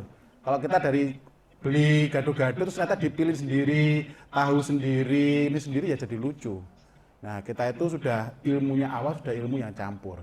Nah, kalau dari penjelasan beberapa pembicara sebelumnya, lab kita memang, lab ADDI memang fokusnya ke data. Nah, karena data, akhirnya ya semua yang ada datanya itu bisa kita teliti. Nah, nanti kalau ada salah satu topiknya Bu Rasma, mungkin ada yang bilang, kok malah data multimedia, kok malah data medis, ya karena data multimedia, data medis itu semuanya ada data juga dan itu bisa kita teliti. Seperti itu. Oke, jadi ini lab ADDI untuk anggotanya ada 6. Jadi salah satu lab mungil selain IKTI, ya salah satunya anggotanya sekarang juga double jabatan di Kaprodi Pasca, Profiin. Terus kemudian ada saya kasih warna kuning, itu eligible untuk membimbing S2. Membimbing S2. Ya, jadi Bu In, terus Pak Aris sama Bu Rasma itu eligible untuk membimbing S2 dan bimbing sudah banyak. Dan juga khusus untuk Bu In sama Pak Aris itu boleh jadi promotor S3. Jadi mungkin nanti kalau ada info ke temennya atau di kampusnya itu bisa. Nah, yang lainnya sementara masih belum boleh. Tuh, ini untuk anggotanya. Nah, di mana puisi ADDI sama tadi karena di data, dan data di situ selalu digunakan untuk decision support system, berarti puisinya ada di sisi data management dan juga model. Jadi selama kita bisa mengaplikasikan itu, sebenarnya dia bisa diteliti di lab ADDI. Karena sebenarnya lab itu kalau nanti kita keliling di lab research, rata-rata puisinya sama ya. Kita lebih banyak untuk tempat diskusi. Ya, karena biasanya kita teliti kalau infrastruktur ya, istilahnya servernya ada di atas, servernya ada di PTSI, nah itu tidak ada di dalam labnya. Beberapa di lab ada karena memang ada kebutuhan khusus untuk hardware-nya. Jadi ini puisinya ADDI di DSS, jadi kita puisinya adalah di sisi akuisisi data, di data eksternal maupun internal, kita fetch, kita ambil, kemudian kita diseminasikan. Nah, kita mau fokus kemana dari dua bidang ini? Biasanya kalau fokus ke diseminasinya, datanya data yang given, data yang istilahnya tidak perlu kita gerilya untuk mencari datanya. Ini puisinya. Kemudian untuk mata kuliah di S2-nya ada 3. Jadi topik dalam integrasi data, semantik web, dan teknologi database. Oh, 4 ya, diralat sama Ibu Kaprodi. Nanti berarti ada penjelasan. Kayaknya baru yang 1 ya. Ini slide saya tahun lalu kok ini. Iya, ya sudah. Jadi intinya ada mata kuliah pilihan dan tadi sudah dijelaskan juga bahwa mata kuliah pilihan ini harus diambil 2+1. Ya, jadi kalau sudah tadi makanya kan kalau nggak salah dari awal ini dosen pembimbing, dosen awalnya sudah diarahkan nanti jadi pembimbingnya. Jadinya nanti ketika topiknya sesuai ya, apa mata kuliah topik pilihannya ini yang diambil. Oke, spiritnya DDI ada di Big Data, cuman kalau Big Data sendiri mau diambil jadi topik tesis atau disertasi terlalu luas, makanya diprotoli ya, difokuskan ke bagian-bagian yang memang bisa kita teliti dan bisa kita enhance untuk mendapatkan novelty-nya dan juga bisa kita publikasikan. Jadi kalau bagian ini dari S1, S2, S3 sama dipakai semua. Ya, jadi bagaimana data unstructured, data structure itu harus kita ambil, harus kita olah, dan kemudian kita diseminasikan ke berbagai macam bentuk yang mudah atau lebih bisa dimengerti oleh manusia. Karena kita kalau data jumlahnya jutaan, jumlahnya miliaran, itu kalau ingin kita olah, ingin kita ambil apa kesimpulan atau apa insight-nya, tentunya harus ada banyak prosesnya. Oke, itu spiritnya di ADD. Jadi artinya selama yang pertama yang ini ya, yang S1-nya bukan di ITS, bukan di SI, itu bisa mencari sebuah contoh kasus yang bisa diselesaikan dengan pendekatan seperti ini. Nah, tadi sudah ada topik ya, topik-topik. Nah, ini kalau dari Pak Aris, itu Pak Aris memang banyak fokus ke chatbot ya, banyak fokus ke chatbot. Ya, cuman memang topik detailnya itu silahkan menghubungi Pak Arisnya. Ya, jadi artinya karena sifatnya kalau Pak Aris itu sifatnya diskusi dulu, topik apa, artinya gini, kemampuannya mahasiswa seperti apa, interestnya di bidang apa. Nah, Pak Aris nanti yang mengarahkan. Jadi tidak satu topik yang langsung sekali ketemu langsung dapat judul, enggak. Mungkin perlu beberapa kali diskusi untuk akhirnya bisa menentukan topik penelitiannya. Nah, kalau Bu In ada 5 ini silahkan. Kalau dari 5 ini ada yang tertarik bisa langsung menghubungi. Cuman kalau nggak salah nggak tahu kuotanya sudah penuh atau belum ini. Kalau nggak salah sih sudah. Jadi ya bisa beralih ke yang lain. Tuh, jadi ada knowledge graph, social media analytics, social network analysis, computer ethics, dan data integration. Ini 5 topik. Nah, sama. Nanti topik turunannya atau fokusnya kemana nanti silakan berdiskusi, didiskusikan dengan Bu In. Nah, ini titipan dari Bu Rasma. Ya, Bu Rasma ini tadi yang saya singgung kok bidangnya tidak selalu harus sisi informasi, artinya yang berupa teks tapi juga multimedia. Jadi kalau Bu Rasma ini adalah image and video analysis classification. Jadi karena memang dulu S1, S2 sama S3-nya memang fokusnya ke bidang data multimedia. Jadi silakan yang tertarik dengan data multimedia, video ataupun still image bisa menghubungi beliaunya. Ya. Kemudian juga menawarkan topik prediksi dan klasifikasi menggunakan data multimodal. Jadi datanya campuran. Jadi tidak hanya satu sumber tapi ada beberapa sumber. Ini diberi contoh. Jadi misalnya visual question answering. Jadi gimana kalau soalnya itu bukan bentuk tulisan, jadi bukan pertanyaan seperti ChatGPT, tapi bagaimana kalau sebuah gambar. Nah itu. Kemudian sentiment analysis, tapi menggunakan dua hal, yaitu image sama user review, jadi gambar dan image. Nah ini gimana caranya atau bagaimana klasifikasinya, merupakan topik penelitiannya Bu Rasma. Kemudian saham, ya jadi stock prediction using technical, ada 3 di sini, technical, fundamental, sama sentiment analysis. Jadi kalau tertarik dengan hal ini bisa menghubungi beliaunya, nanti kita studi kasusnya, dikumpulkan datanya, dipilih target papernya mau dimasukkan kemana dan seterusnya. Kemudian soal penyakit, ya disease classification menggunakan medical record. Dan nanti tentunya kalau yang bawah ini bisa pakai 2 pendekatan, mau pakai data yang existing, ya, nggak tahu dari Kegel atau lainnya, atau mau ngambil data dari rumah sakit tertentu. Mungkin kalau yang kuliah S2 atau S3 ini dari salah satu rumah sakit misalnya dan punya akses untuk mengambil datanya. Ini titipan dari 3 yang eligible untuk membimbing S2 ya, sehingga nanti kalau tertarik silahkan untuk menghubungi dosen yang bersangkutan. Ini contoh yang existing yang sedang jalan, contoh judulnya ya. Atau kalau apa istilahnya, kalau pengen tahu sama seperti beberapa pengajar tadi, searching aja di Google Scholar bagaimana topik-topik yang diteliti. Ini beberapa contoh sudah lulus ini, sudah lulus ya. Atau sudah lulus, jadi beberapa penelitian berkaitan dengan data dan kemudian diolah dan seterusnya. Kemudian ini ya, jadi kalau tertarik pengen dapat penghargaan ya bisa gabung ke DDI karena salah satu dan kalau main ke ruangannya pasti isinya penghargaan semua ini, jadinya nanti jangan kaget. Nah, ini beberapa kali mendapatkan best paper ya beliaunya di sini. Ini salah satu dulu di Thailand ya, Thailand. Kemudian juga kita sering ada kegiatan internasional, ini waktu knowledge grab day ini.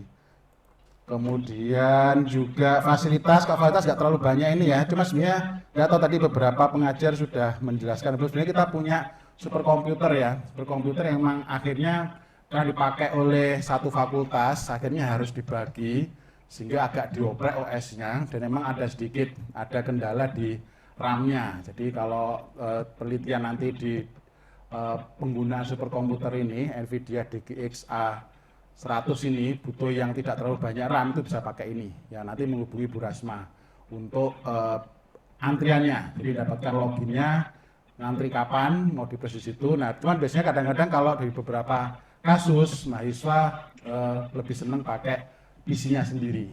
Ya, itu boleh nanti tempatkan di lab juga boleh.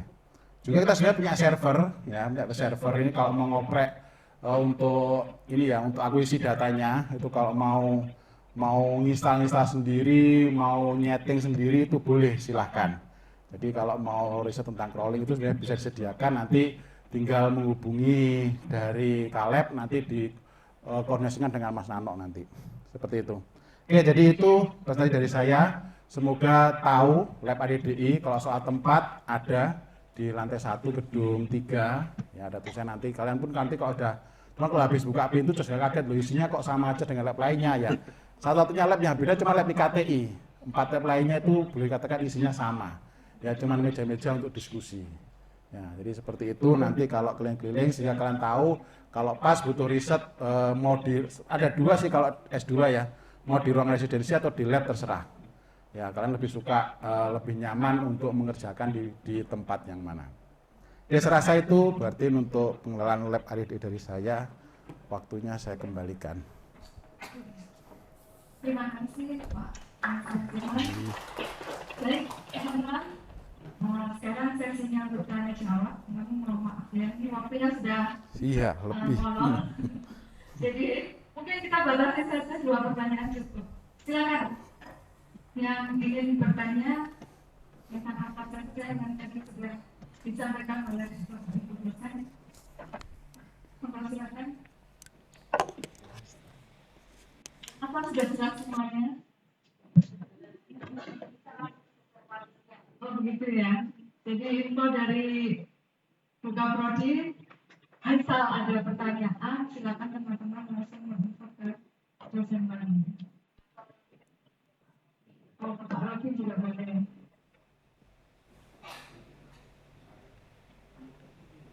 Baik, benar nih, kita cukupkan. Tapi sebelum kita akhiri, kita bersama-sama foto bersama.